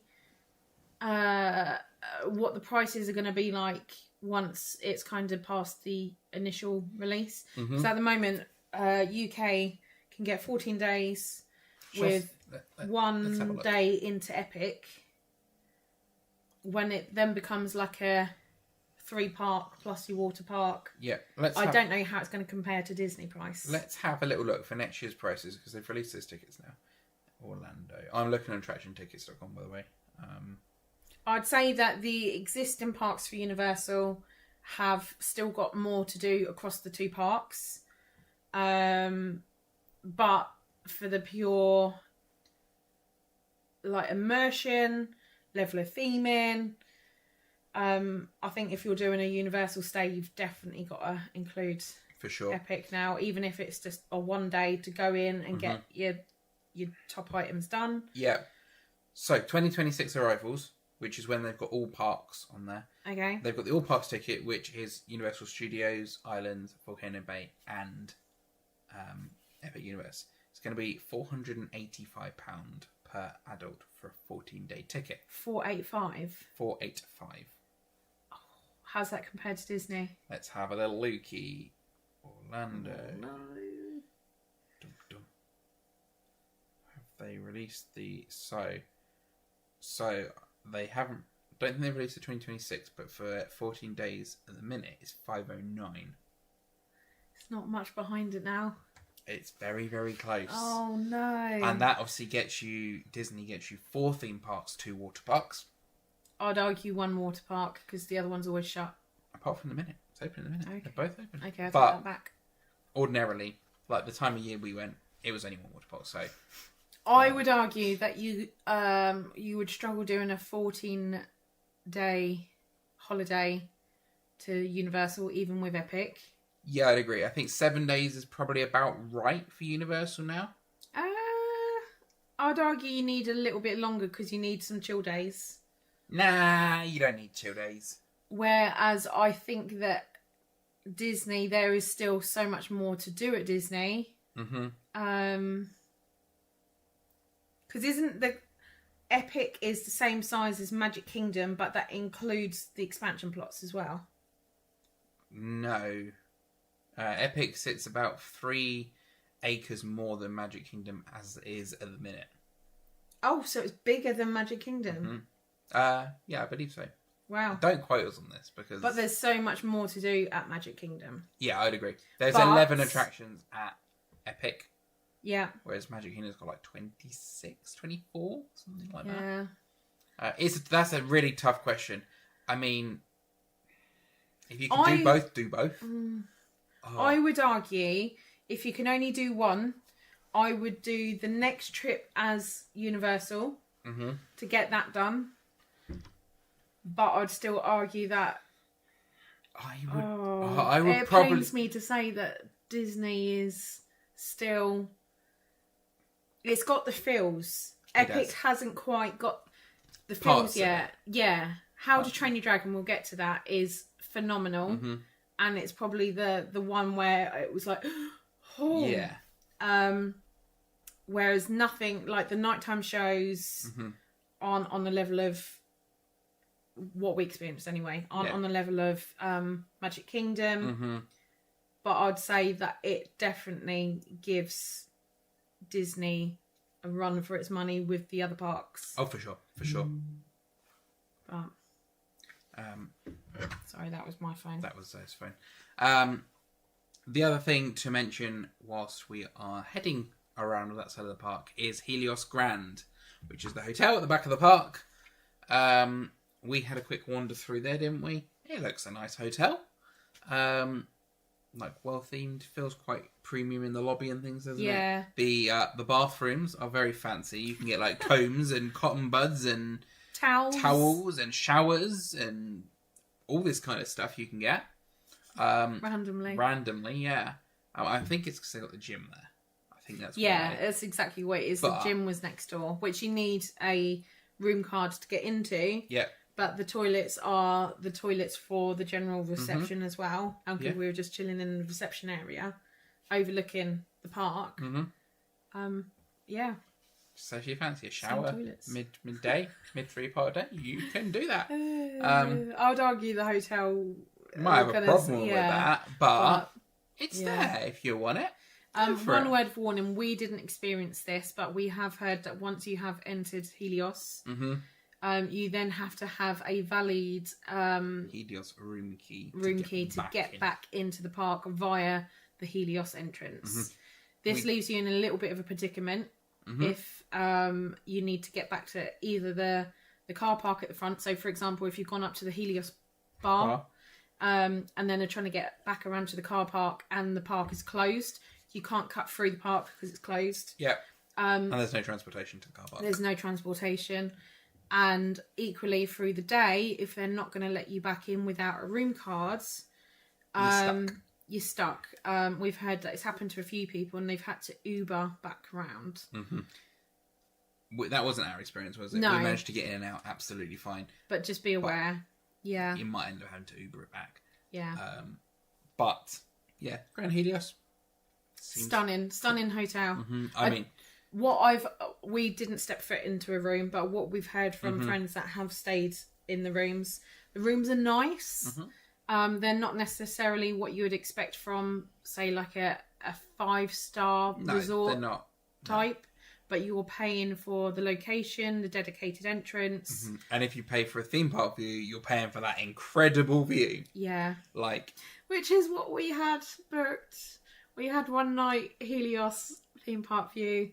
yeah. We did look for when we went, like, this last minute trip, It was, but like, the price had just stupidly skyrocketed. So crazy expensive. Yeah. Actually, it should have been tonight, I think. No, tomorrow night it should have been. But yeah, amazing hotel. Yeah, for that view, I think if you've got the option to upgrade and you can afford it to a theme park view, I think I'd probably do it. Yeah, we did head out to the pool area. We did. To just kind of see. It looks like a nice pool. It's got like lots of shades with like umbrellas and cabanas, which looked like they were just available for anyone to use. Yeah, pool bar down there. But yeah, nice hotel. Whether it's worth the price point, don't know. Yeah. But we're heading back into the park and heading into Harry Potter. Wizarding World of Harry Potter. We'll play the fly through and we'll see you in a minute.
That was Harry Potter.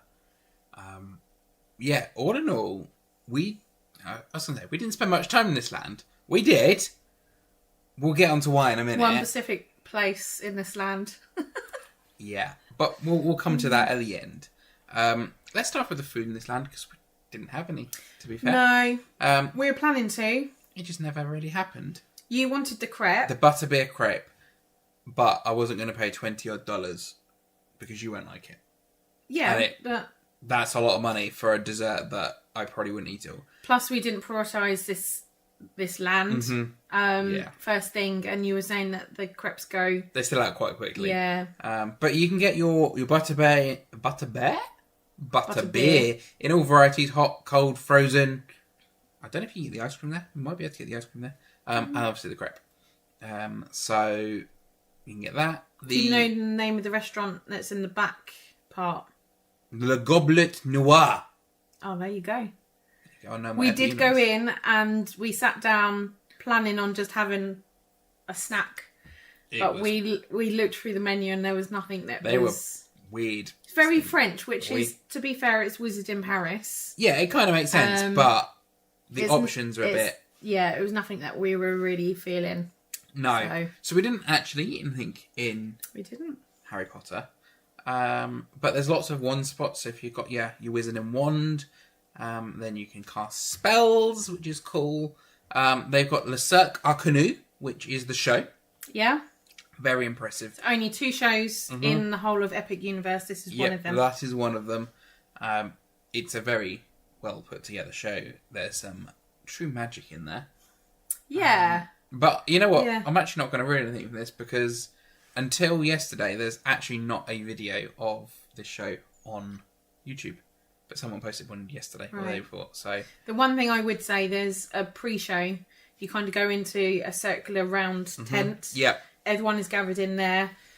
Try and gather more towards the right-hand side of the tent rather than the left. There's something that happens and it tends to be on the right side. Yeah. And then you filter through some doors. It is a little bit of a crush to get bit of a crush. So if you've got small children stuff, maybe just hang back. There's plenty of seating in the main theatre, which you then go through past those doors. Yeah. It's about a 20-minute show. Filled with the Fantastic Beasts characters. It's cool. It is. I enjoyed it. It's a cool little show. Yep.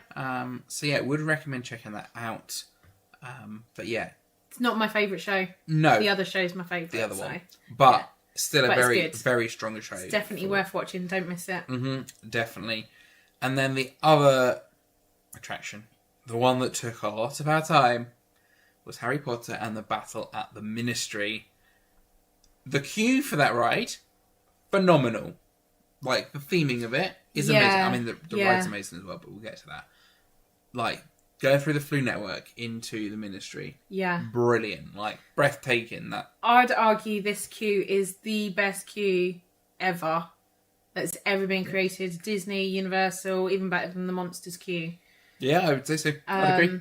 It's just stunning, breathtaking, the sheer scale of it, the detail. And I'm not even a Harry Potter fan. Like, I've seen most of the films.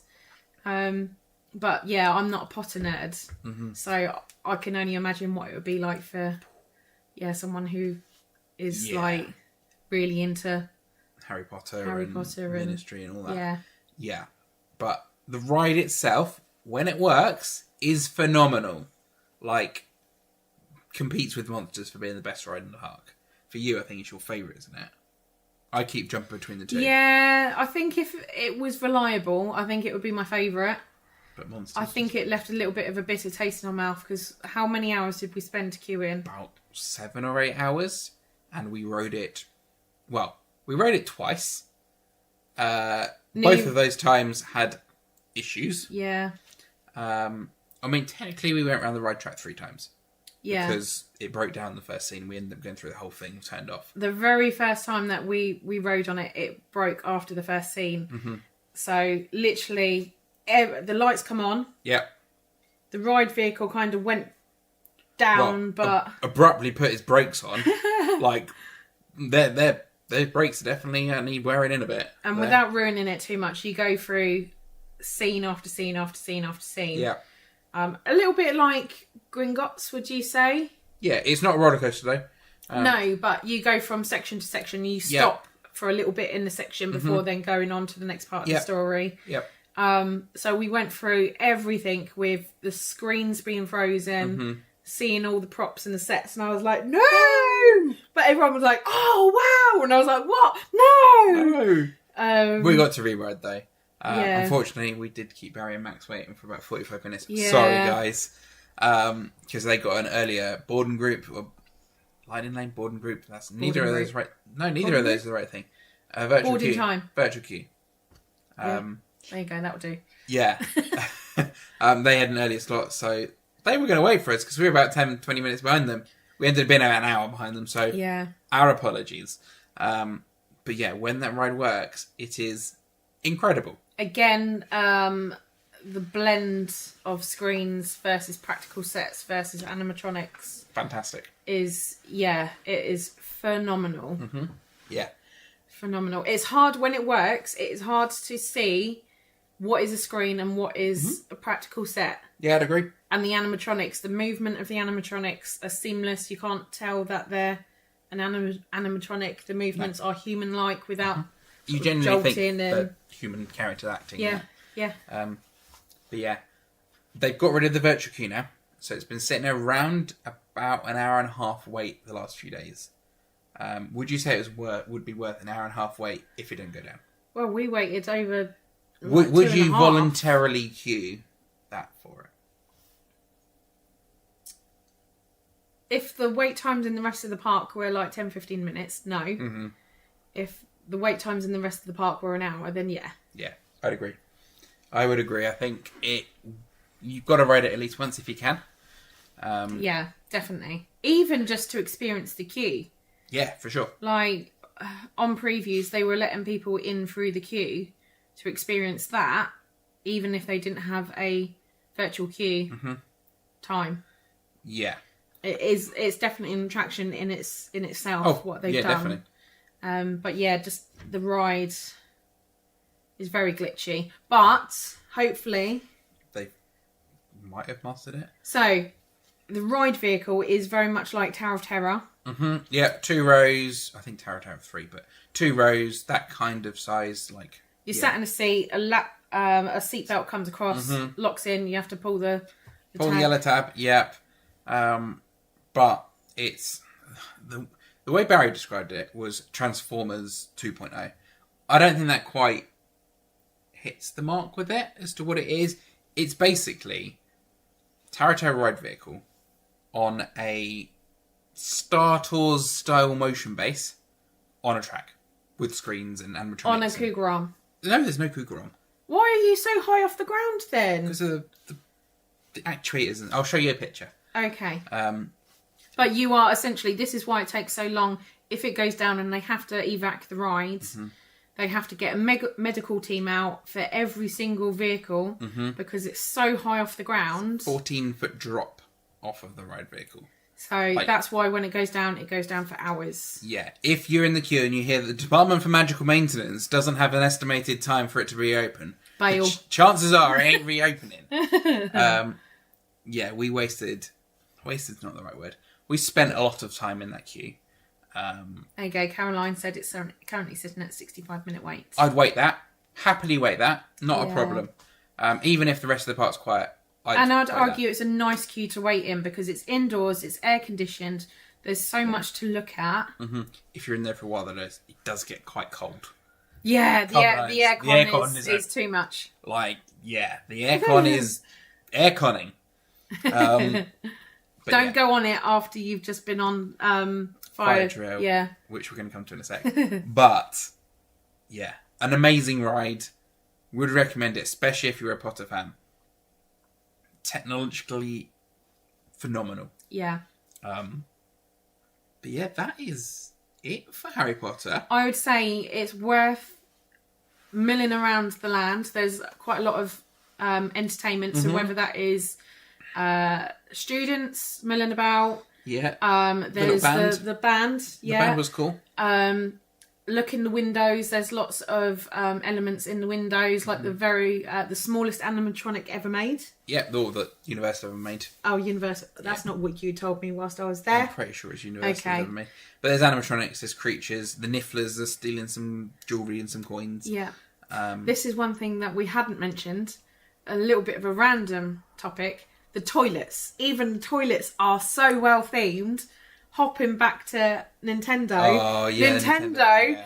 Anyone who's played the old school Nintendo where you then swim and the music changes, they're playing that music in Nintendo. It is cool. In the toilets, like everything's blue, like they've got fish on the walls and it's playing that music. It just blew my mind. Yeah, very well themed. But Harry Potter, again, like every land is so well themed, even down to the toilets. Even the type of toilets.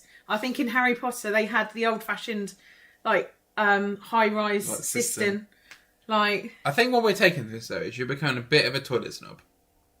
no, I just, yeah, Nintendo just blew my mind with the level they went to with the music. Yeah. Well, So- enough of the toilet talk. Yeah. Should we head to what was our favourite land? Yes. How to Train Your Dragon, Isle of Berk. Here's the fly through, and we're going to talk through it all after this.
That's giving me goosebumps just hearing that music, and I don't care, it's going to copyright strike this video. Like, How to Train Your Dragon, Isle of Berk. Phenomenal land. Yeah. Like, so immersive, some cracking rides, cracking character interactions, cracking show, which we're going to come to in a sec. This was probably the land I was most excited for. And it delivered. It delivered and more. Yeah, it is amazing. Let's start off with the rides, shall we, in Isle of Berk. So, Dragon Racers Rally. Yeah! You weren't sure whether you're going to like this one. I was like, I'm either going to love it or I hate it. And I loved it. Don't really know how to describe. Basically, you're on an arm, you sit in a seat, and you've got control as to whether you can flip yourself upside down. It's not as easy as you think it is, though. It's not. You are literally controlling these big, like, wooden wings. Heavy. They're heavy. Very awkward. It's a bit of a workout to do it, but good fun. Good fun. Just not long enough. You could do with a few more rotations, I'd say. Yeah, I would agree. Yeah. But that's easily fixable. Oh, they could just add a couple of rotations Yeah. and it'd be fine. But yeah, strong start to the land. That was actually our first ride of the trip, wasn't it? It was. It was. And if you've not Not checked... on purpose, No. but yeah. No, but it was. Yeah. If you've not checked out the vlog from our days in Epic Universe, then Another head over to the plug. channel.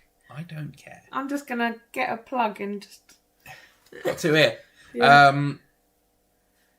The other rides you've got in... Can I just say, Oh. if you want to get upside down, slower movements. Yes. And you've got to try and almost gauge with like the angle of when to flip. Mm-hmm. So I didn't manage to get a full rotation, but I seemed to keep on going through the station upside down. Yeah. And when I got off a fair few times, the Team member was like, team you did mem- it twice. yeah, but I just couldn't get it to flip over. But a lot of people do this, trying to Yeah, like- don't... Slow movements. Slow and steady wins the race. with this one. slow and big movements. Yeah. I would recommend take everything out of your pockets. Yeah. Because we saw someone who dropped a DJI mic, and any of you vloggers out there will know those DJI mics are not cheap. Yeah. And the locker situation on this isn't a locker like the other ones. It's like a cubby. Yep. So you put your bag in one side, they slide the doors across as soon as you board, Grab it up and then the you other grab it when you're on the other which side. is fine. Next ride, you have Hiccup's Wing Gliders, which is a great family coaster. Again, it's fair. I think it's probably more thrilling than I thought it was going to be. First time we went on it, we didn't rate it that No, highly, we're like, did we? it's a good ride, but it's not great. We went on it then again in the evening. Front row. Front row, amazing. Absolutely amazing. So much better with a night time. Yeah. But it's got that music that you've just heard in Yeah. that playing. Oh, honestly. They've got a Hiccup and Toothless animatronic Yeah. in the ride. Yeah, so that's cool. And there's a section, I don't want to spoil it, but there's a section that you're like, oh, I didn't see this coming. Yep. Like, Yeah. I would say it is more thrilling than something like Slinky, but not as thrilling as Hagrid's. I'd say it's closer to Slinky than... yeah, closer to Slinky, definitely. Yeah, but, yeah, not quite hitting that Hagrid's level. But again, I think this is why we kind of marked it down initially. Because we wanted it to be slightly longer. It was over quite quickly. Yeah. But it's a very cool coaster, especially when you're going over the water and through the tunnel. Yeah. Yeah. Around the sheep. Sheep! We'll come to that in a minute as well. I've got a clip of that. But yeah, good family coaster. Very good. Locker situation, actually, it's worth mentioning that. So Hiccups, you have to put your stuff in a locker. Monsters Unchained. I think that might be it, you know. Obviously Stardust. Yeah. That is it. Just those 3 rides. The lockers there are free. They are a lot bigger than they are at Universal and Islands. They're backpack size. You can put your Coke Freestyle Coke cups in vertically, even though they ask you to empty it before you put it in. They do fit upright. Yeah, much better than the ones at Universal and Islands. And they work off of your face. They do. Everything's face. Yeah. So if you don't have a face, you've got a bit of a problem. Invisible Man. Invisible Man, that's exactly what I'm thinking. But yeah, Hiccups, great coaster. Yeah. Worth a ride, definitely. The other one is Fire Drill. First time we went on it, I think we gave it like an 7 or 8 out of 10. Very cute, very fun ride. You get soaked. Soaked. The concept of it is Rough Nut and Tough Nut. Yep. You are joining one of their teams. Yep. So you're battling left side of the boat against right side of the boat. You hit targets on the right, the left get wet. If the left hits their targets, the right gets wet. I'm pretty sure some of the targets we were hitting, though, get yourself No, they do. wet. Yeah, there's some that are like booby traps. Yeah. But yeah, it's a good ride, especially in the summer heat. You will get soaked. You will get soaked. So be prepared for that. Yeah. That was the first time we rode it. The second time we rode it, I downgraded it. It's downgraded to minus 100 out of 10. Basically, long story short, we got put on a boat, 4 people on one side, technically 4 on the other, but 2 of the guns were broken, so it was just us 2 against 3 or 4 the other side. Yeah. Which we thought, fine, whatever. We'll get them. We'll get them. It's fine. Got into the water out of the load station. Our guns didn't work. We were quite literally sitting ducks. Mm-hmm. We just had to sit there and take it all. Yeah, there was nothing we could do. They didn't work. So we came up drenched. Yeah. Head to toe, drenched. You copped it worse than I did. I did. I was on the side of the boat where obviously all the jets and stuff. I found it highly hilarious. I did not. So I ended up paying $7 for a dryer, which kind of helped. They're not great, but they did. Yeah, it took you from drenched to damp. Yeah, I'd agree. Yeah. It took me from Mr. Grump to a little grumpy. It was bad though, wasn't it? It was grumpy? me. I'd never be grumpy. I don't know what I'm on about. But yeah, an amazing ride when it works. Yeah, it's good fun. Again, lots of rideability. Mm-hmm. We went on a few times because I was adamant I wanted to get the other side. Yeah. To experience the targets on the other side of the boat.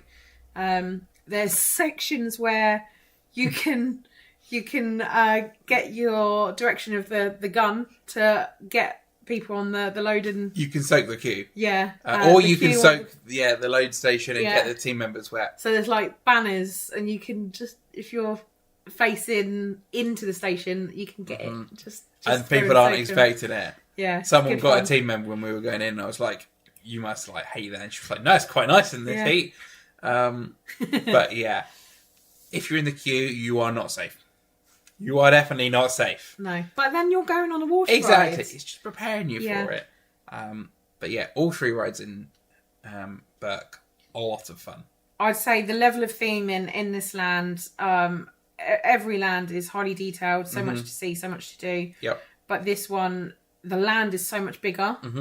I'd say there's a lot more character interactions in this land. Yes, talking about character interactions. There's dragons in their houses. There's things to spin that Hiccup's made, and it like makes Toothless fly.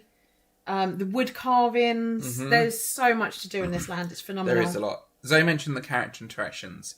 This is probably the land with the strongest character interactions. Yeah. You've got Rough Nut and Tough Nut, who are out causing mischief.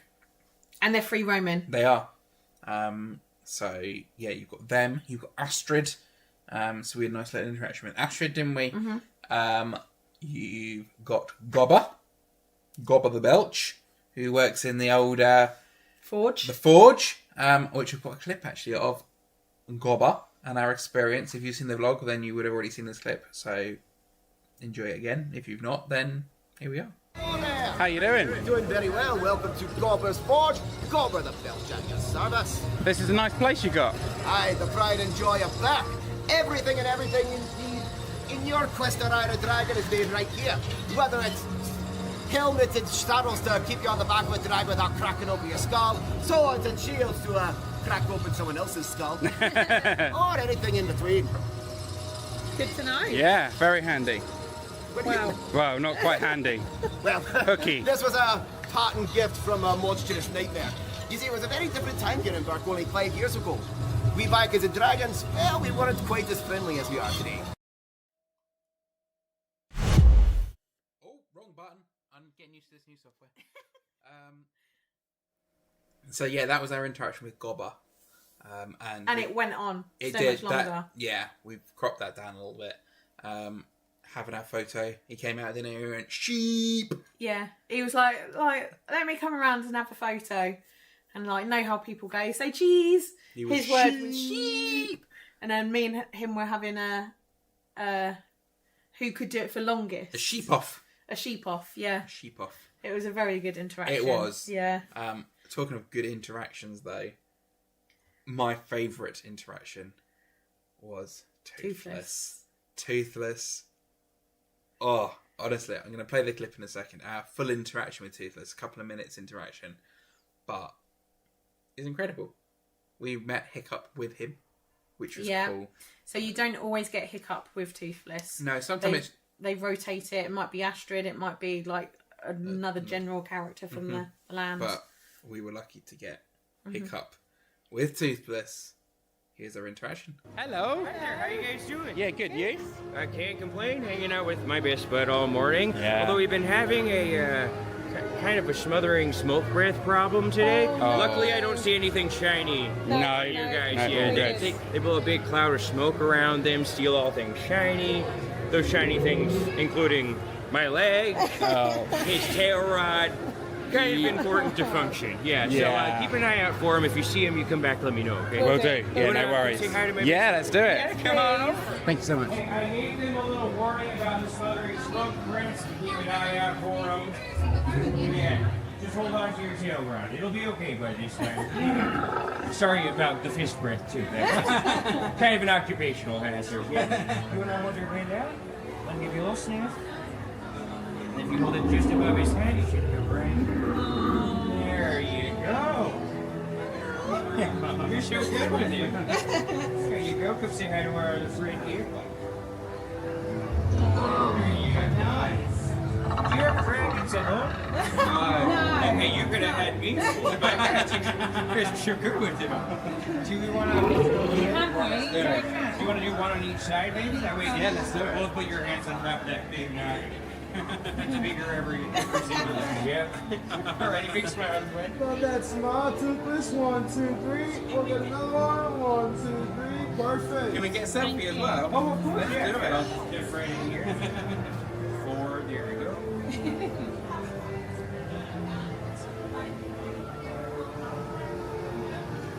Those are nice. You can tell if you blink or not. You guys have a good day. Right? Enjoy bourbon. Check out the wing gliders too. You don't see that when they see a familiar face. Tonight.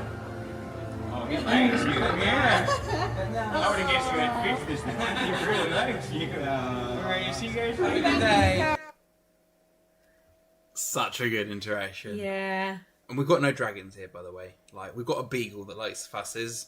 Maybe that's how we got the training. I was going to say beagle, dragon, comparable. Yeah, pretty comparable to be fair.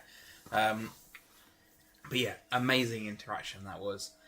You can also meet some other dragons, little robot dragons, can't you?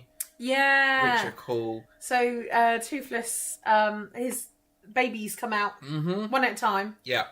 But yeah, they're very cool. Yeah, so we did catch them on our last day, didn't we? One thing I'd say with meeting Toothless, the queue is outside, it's very hot, and it's long.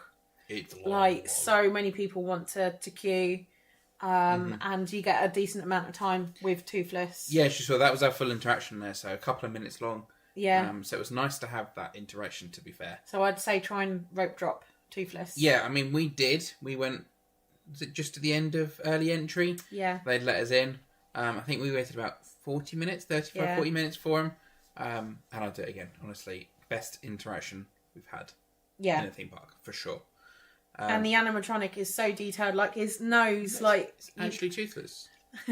His nose, like moves up and down like he's sniffing. His ears, obviously, yeah. It's, like, so detailed. Yeah, So an detailed. amazing character. Yeah. Talking about Toothless, though, we also can't forget about the untrainable dragon. Wow. Wow is the only way to describe that, honestly. So, Untrainable Dragon, for those of you who don't know, is the How to Train Your Dragon show. I'd say my favourite theme park show in the world. Yeah. Yeah. Like, phenomenal. Yeah. Not to spoil too much, but when Toothless comes out, flies, very, very cool. Yeah. And we also saw B mode. We did see B mode. It's not as good, but it's still a really great show if you get B mode. But you don't get that goosebump wow moment. We also saw Z mode where they cancelled the show. Oh, we did. A poor dragon fainted. Yeah. Face planted the floor. Yeah. Although we didn't see it. We 'cause didn't. We were too busy trying to get the interactive... The virtual queue. The virtual queue. So we were Barry and Max in Pub Azza. Me, Zoe, and Max were trying to get the virtual queue, and all of a sudden I'd look up because it hit, like we're pausing today's show. Looked up, there's this dragon on the floor, and Barry goes, "Yeah, he just fainted." Yeah. So it was all right. It's fine. Like from what I've read, all was good. But yeah, there was a bit of a odd one. We did get an express pass for the inconvenience of it, and we saw most of the show anyway, so can't complain. Yeah. But amazing show. We saw it 3 times in the end. I think 3. 2.5, 2 3/4. Yeah. Top tip for that one. Try and sit. It doesn't necessarily matter how far back you sit, but definitely try and sit more central. Yeah. First time we went in, we were quite near the front, but off to the side. And they've got like kind of 2 platforms come out, like one each side. Yeah. That quite severely restricts your viewing of the screen at the back. Yeah. I'd say that's quite crucial to some parts of the story. Yeah, I'd agree. So just more central, the better. Yep, definitely. But yeah, amazing show. There's not much more that can be said about that. Yeah. It's just incredible. Phenomenal. Yeah. We are going to quickly move on to the food offerings, but before I do, if you've got any questions about Epic or any other questions in general that you want us to answer, then pop them in the chat because we are almost at the end of our Epic. Didn't you have a list of questions? I do have some questions that you wonderful people have asked us on Instagram. There you go. So we'll go through those in a sec. there's a quick fire round at the end of the vlog. The vlog. This is not a vlog. The live stream. But we've still got one last thing to talk about in Isle of Burke, and that is the food. So we tried a couple of bits in Burke, didn't we? We had the mac and cheese cone, the PB&J mac and cheese cone. Yeah. Not peanut butter and jelly, because that would be weird. Pork bacon jam. Right. On mac and cheese in a bread cone. Delicious. Expensive, but delicious. Mm-hmm. Like, top tip with this one, don't queue up and wait for it. Mobile order it from Spitfire Grill. I was going to say There's Fire Drill. It's two definitely not places you can get it. You will notice that the serving hatch over near that. Near the kids' play area. kids play area is where everyone goes for it. It's long. You queue. The queue is outside. It's hot. Whereas we mobile ordered from Spitfire Grill. There's a large seating area just across the road. Yeah. Undercover, shaded, good view of Fire Drill. So you've got an entertainment going on at the same time. Exactly. And it's exactly the same. It's exactly the same. And you mobile order it. That is the point actually to make about food ordering in Epic. Is it's all mobile order. Yeah, there is good. an option to go up to a counter at some locations. Everything is done on the app and they bring it to your table. Yeah, the really most good. part. Very easy. Yeah. So yeah, definitely an improvement there for Epic. Mm-hmm. But yeah, the PB&J mac and cheese cone, very good. Would recommend. I'm intrigued to try the others. There's 2 other mac and cheese cones as well. So maybe if we What go was the back other in the future. thing we tried in Burke? We tried the Stormfly's catch of the day. Oh, we did. I forgot about which meatballs. is a fish mousse. Thankfully, it didn't taste of fish. Fish shaped. It's a chocolate mousse. It's a chocolate mousse in the shape of fish. Yes. With like cereal crumbles underneath. Yeah. You said it tasted like gravel. I don't know how you know what gravel tastes like, but The texture. the texture of gravel. It was nice. A very good chocolate mousse. Yeah. I think that was like $6, so standard for a dessert, like I would say. Yeah. Yeah. Yeah, we found this. I'd have it again, not necessarily like I'm not happy with craving the not necessarily happy with the price of it to have it again. No, but- I think $6 is reasonable, you know. I'd rather. How much was the mac and cheese? 18?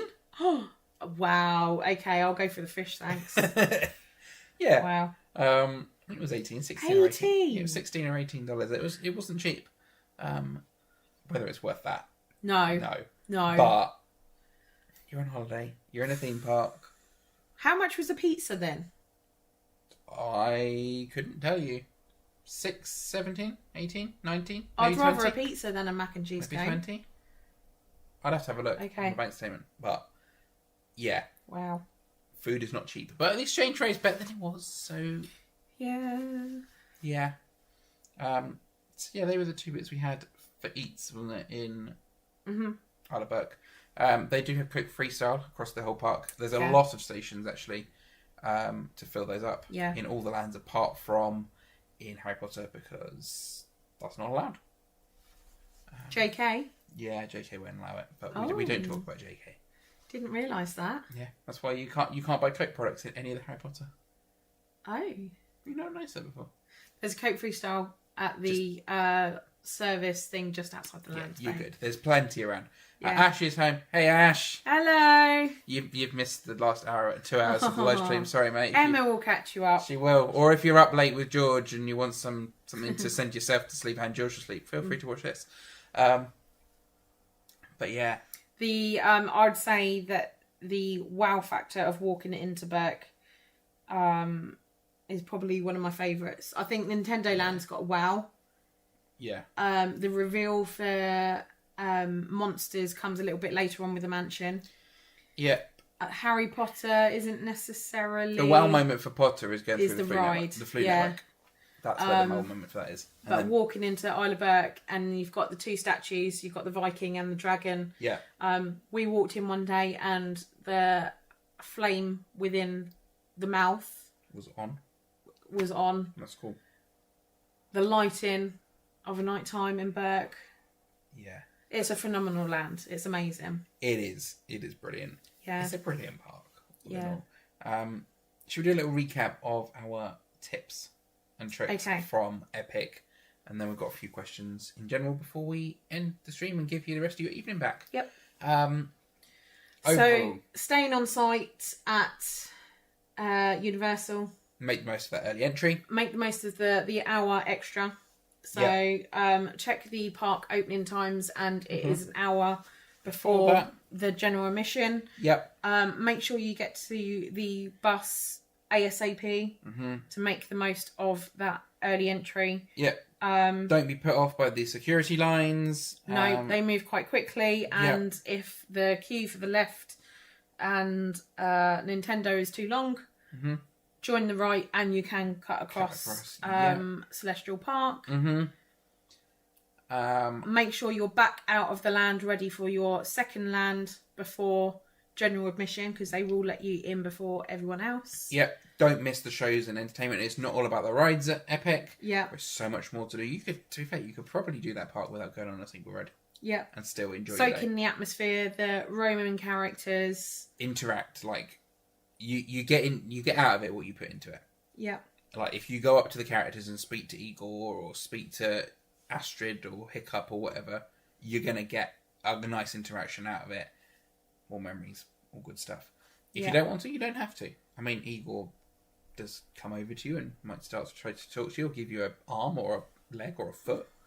But Or he chucks it in the bush at or one he chucks point. it in the bush at one point or gives it to a statue. So yeah, don't miss out on entertainment or characters. What's your notes? Make the most of mobile ordering and making sure that you know kind of what places serve what food. Don't necessarily just join the queue. For example, Isla Burke, you can get the mac and cheese cones elsewhere. And the QR codes, if you scan them on the table, they know exactly what table to bring it to. Bringing it food to you, so you don't have to go anywhere, which is ideal. Yeah, get the most out of Super Nintendo with a power-up band. Unfortunately, it is an upcharge. But if you are spending multiple days in the park and you are a fan of Super Nintendo, I think it is worth the money. Yep, I would agree. Also, another tip with that, if you want to get into Bowser Jr.'s lair and do the mini game, you can play the same mini game multiple times to get your 3 keys to get in. So if there's a number of games that have got longer queues and there's one that is a walk up, just keep on doing that one to get your 3 keys to get in. Yep, so yeah, do that. One thing we didn't mention, in bad weather, so if thunderstorms and lightning are in the area, a lot of the rides go down. Like There's not many that will stay open in bad weather. the only ones that you will be open will be Monsters Unchained, Mario Kart, and Ministry. And Constellation Carousel. Yeah, because even though it is outdoors, it is covered, so that does still stay so open. you've got 4 rides. Bear in mind, Ministry goes down every 2 seconds. So when we were better. It's getting better. But when we were there, when it was storming, there was 1 ride open in the whole park. So just bear that in mind. The park isn't really set up for bad weather. No. A lot of outdoor rides. So yeah, bear that in mind. Pack your patience. Pack your patience. Pack your patience along with your umbrella and your raincoat. Future expansions. There are 2 very obvious expansion plots. Nothing has been announced. Nothing has been confirmed. But this is phase 1 of Epic. 4 from what I've heard. There's Okay, 4 four phases to phases. Epic. You can see near the front of the park there is 2 restaurants, rumoured to be 1 Italian and 1 Mexican restaurant. Expected to open beginning part of next year. So the facades are done. So from the outside, they look completely finished. Yeah. But they're just shells on the inside, apparently. Yeah, so they are going to be constantly adding to it. And then whatever phase 3 and 4 looks like, I think there's going to be some expansions in there. Prime example is when you go on Donkey Kong on Minecart, as you come out of the load station, there is a quite visible expansion plot straight ahead of you. It's still flat land. Yep. We were watching Alicia Stella the other day, and she said some of the expansion plots they've grassed over. So that's a sign that they're not going to be doing expansions anytime soon. Yeah. Some expansion plots, they've not done that too. So whether they've not come around to doing it yet, or it's going to be in the works sooner rather than later, We'll see. who knows? Emma said Luigi's Mansion. I was hoping to bring the comment up, but Zelda, I've heard that rumour, but I've also heard they could be going into islands. But Luigi's Mansion, I have heard that is epic. There is, however, a Zelda stained glass window There is? in the shop for Super Nintendo World. So Who knows? I think there's going to be some expansions coming pretty soon. there's a very clear portal as well in Super Nintendo World. Next to it. Oh yes. Where the Coke Freestyle machines currently are, it feels very odd compared to the other places. They're normally around the back of a quick serve location. Yeah. These are plonked in kind of an alcove. And if you look at it, it's the right size and shape as the portal into Donkey Kong. That's going to be a portal into Luigi's Mansion. That is going to be, whatever comes there, whether it's Zelda, Luigi's Mansion. Luigi's. I'm sure of it, it's going to be Luigi's. So yeah, plenty of room for expansion across that park. There's loads of room. Loads of So room. looking forward to seeing what they do with it. Yeah. Any other top tips for that park? Apart from go. That is, if you got the opportunity to go, go. Crowd levels we found dropped about 3 p.m. Yeah. So it was quietest in the morning, even though it seemed chaotic because everyone was being held at security and then ready then for the portals and park opening. It is generally the quietest in the morning once all lands open. Yeah. It then peaks and then starts tapering off at 3, I'd say. I would say so. That might be different now because the open hours are a lot longer than they were. Right. So for us it was open 11 till 9. Now it's open 8 till 10. Okay. So longer opening hours. So take what we say with a pinch of salt in that one. Certain rides, certain lands have to experience them of night time. So I'd argue Stardust Races is a must of a night time. Yep. Monsters, so Just a land. Dark Universe, experience the land, not necessarily Monsters Unchained. but Monsters Unchained, that's going to be the same. Hiccups, make sure you go on that at night. Yeah, and Isla Burke, experience that of a night time. And Constellation And Carousel. Constellation Carousel. Basically, you need to experience the park during the day and the night. Yeah. Which in the winter, it's going to be a lot easier. In the summer, you ain't got much darkness. Yeah. So the whole theme of there's a whole backstory with Epic Universe, but you'll notice in Celestial Park there is Luna, which is the statue as you come in. Yep. And then the other end at Helios End is what's Dunno, the daytime? This is your fun fact. It's daytime god. Anyway, so there was meant to be a handing over of the park from Daytime to nighttime. daytime to nighttime with the water fountains. Whether and that's, music I've and not everything. seen that happen at the minute. No. But However, the fountains are always on throughout the daytime. they are. The hub, which I'm calling it, is kind of the area around the Big main, the main fountains. It's got like fake grass that's really nice to kind of chill out. Whilst we were there, they actually installed big umbrellas. Yeah.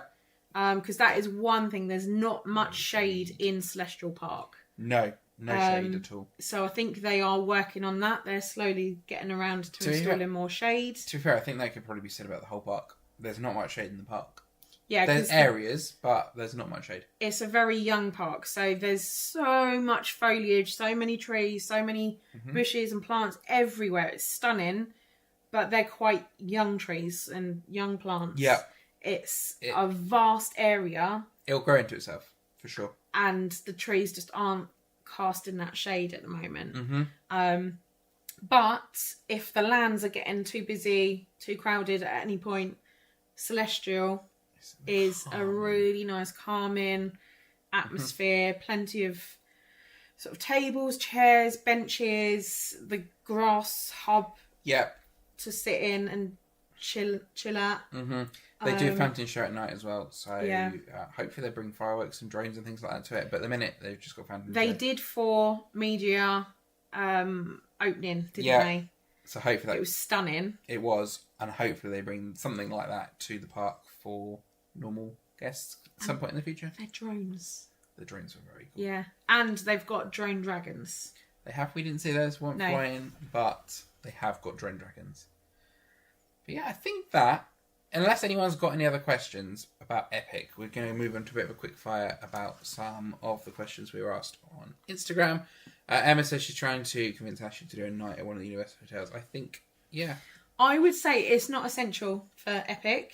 No, if that's but the reason that you're doing it, I wouldn't say it's. I don't feel that we got much done in that early entry. no. I would say the real benefit was getting into the land before general admission Yep. at general admission opening, Mm-hmm. because everyone goes to Super Nintendo. It is crazy busy in there. Yeah. The real perk of it is then choosing them which portal you then want to get to, and being that That, however many steps ahead yeah, of the definitely. general admission rush.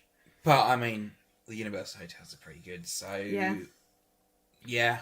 I mean, Helios, is that an option? Like, It's so expensive.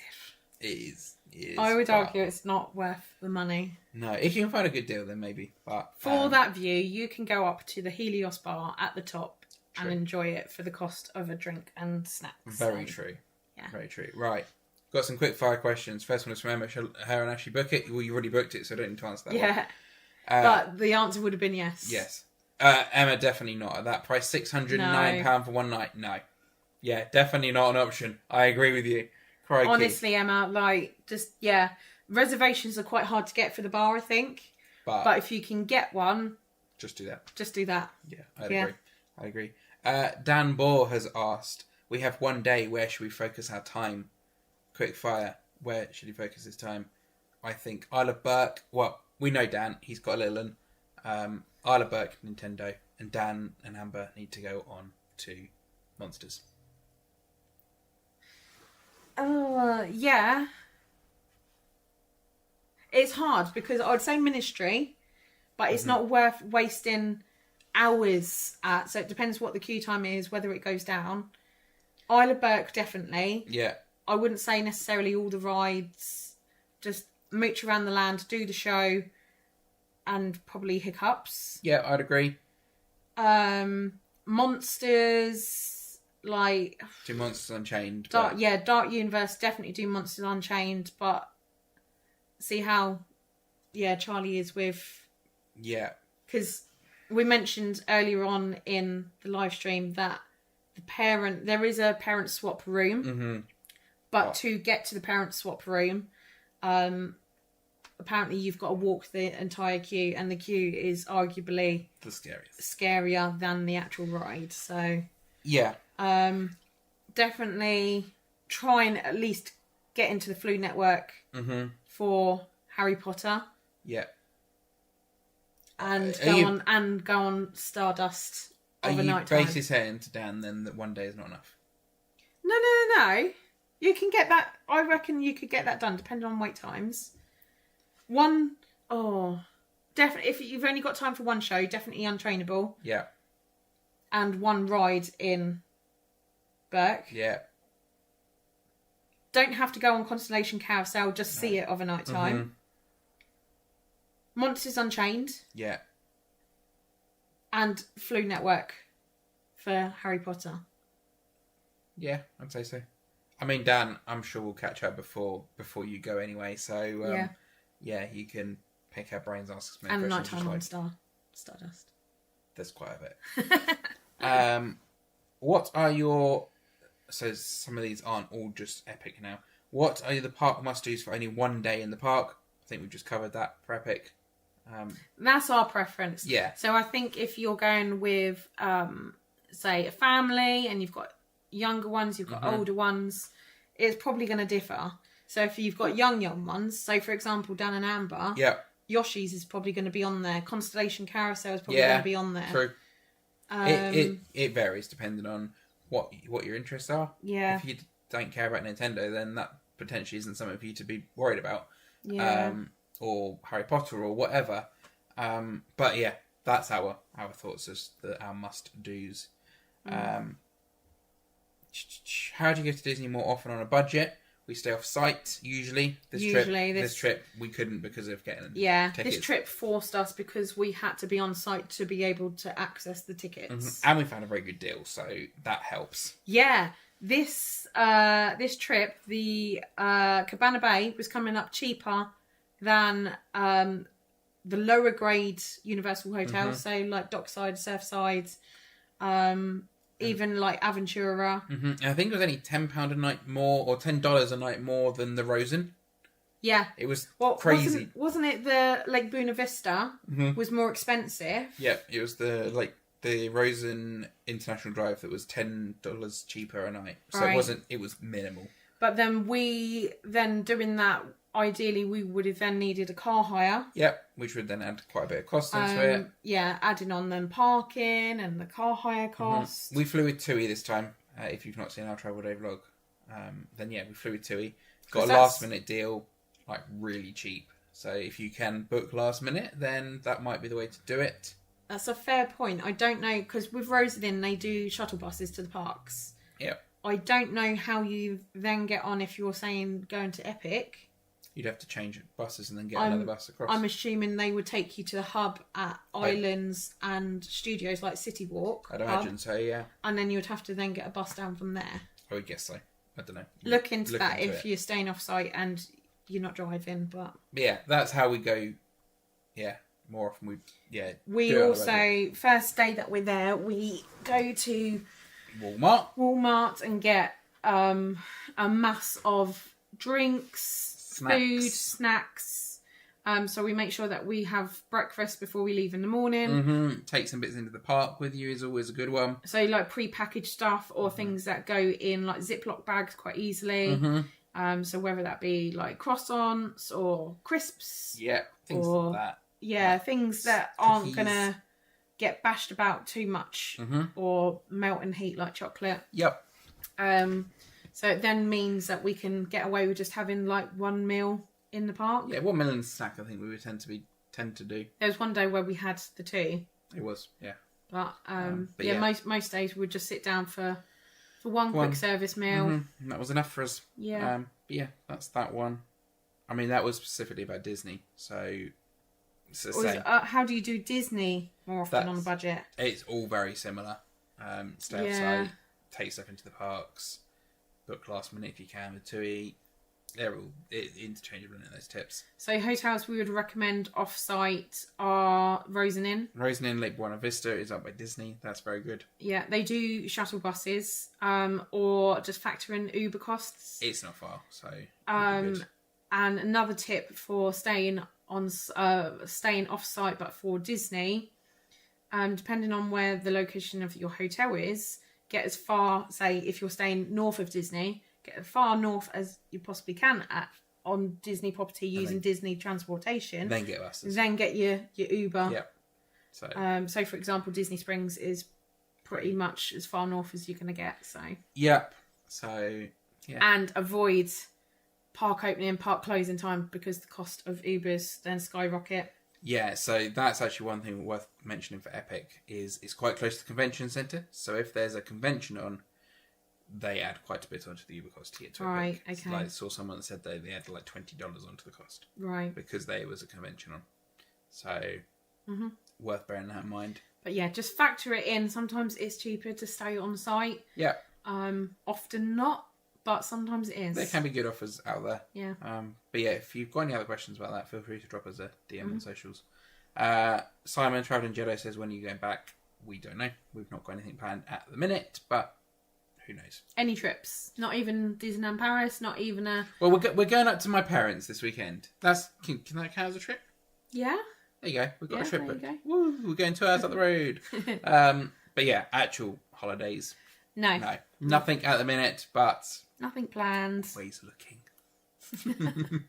Someone said, sorry for all the questions. We love watching you guys. Thank you very much. Favourite land in Epic Universe, or are they all amazing? They kind of look it.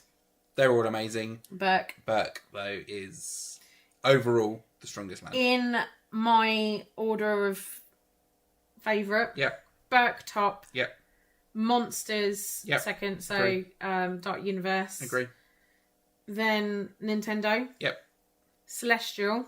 Oh, you put Potter at the bottom. For the pure reason, Oh, we spent 8 hours in that queue. yeah, I think that left a little bit of a bitter taste in my mouth. That we spent so long and it was just like constantly like butting, like, oh, come on, not again, please. Yeah. And there's only one ride. Yeah. I think once it gets another ride, it might jump Yeah. that. But, yeah, I would agree. I think there's not much going on in Celestial Park, but I think for what it does have to offer, like the dueling, like the fact that you've got the dueling coaster. Yeah. Constellation Carousel of nighttime is stunning. The fountain shows and everything. I think that just tops it. But I'm not You're not a a Potter Potter nerd, so Yeah, fair. Yeah.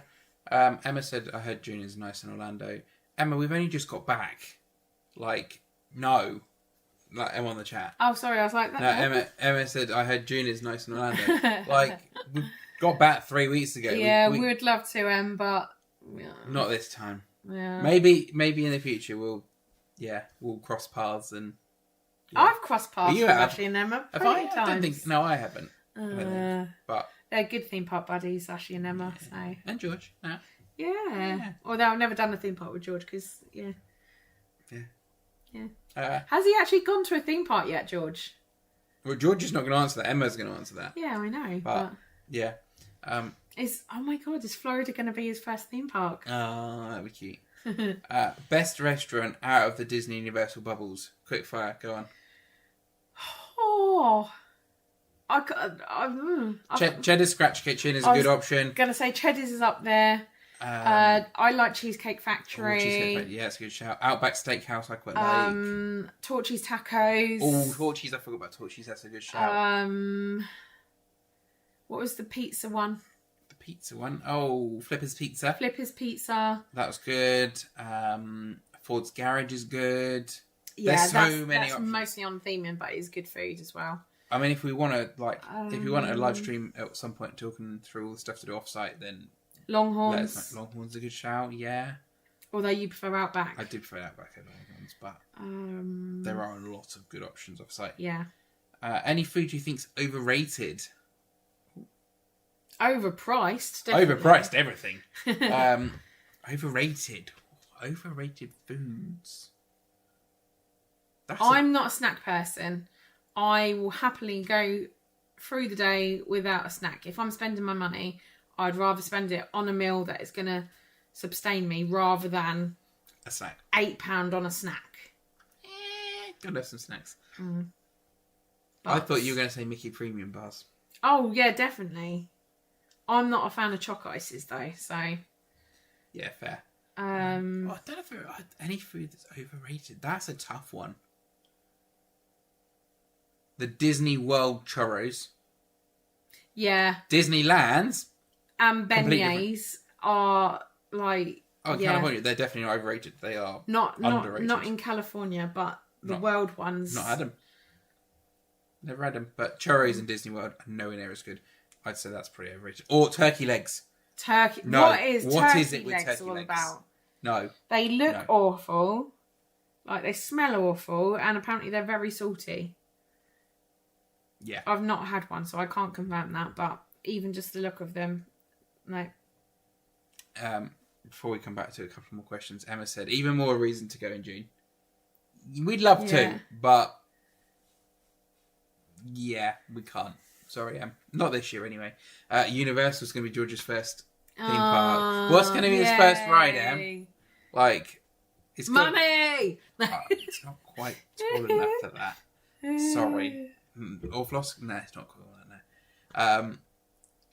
No. Emma says Longhorns is best. I haven't been to Longhorns for years. So maybe next trip we need to reach out and try it. But go back to the last couple of questions we've got. Any recommendations outside of Disney Universal that are must-dos when in Florida? So besides... Where do I start? maybe this is the one for it to pick up in another live, because there's quite a lot we could talk about with that one. No, off the Right, top of my two, head. Two things. Try on two. No, I can't. Yeah, two things. Go on. No. So, I've kind of broken this habit, but when I used to go, I always used to try and do something other than the theme parks in Florida. Mm-hmm. So, went down to Florida Keys, Miami, went and saw like a basketball game, done hot air balloon, done quad biking, went to Clearwater, done Sea Screamer, Yeah. like NASA and That's a good Cocoa shout. Beach. There's so much to do. Airboat rides. Airboat rides a good shout. Boggy Creek. Yeah. There's so much to do. Mm-hmm. It is phenomenal, and it's all, it's all amazing. Mm-hmm. But if you recommend one thing, what would it The bioluminescent kayaking, I forgot about that. So out towards NASA, certain times of year are better to go than others. be? Yep. But there's a bioluminescent algae that is only found in certain parts of the world, and Florida's one of near them. near NASA is one of the places, and it glows up the water when you move the water. That's cool.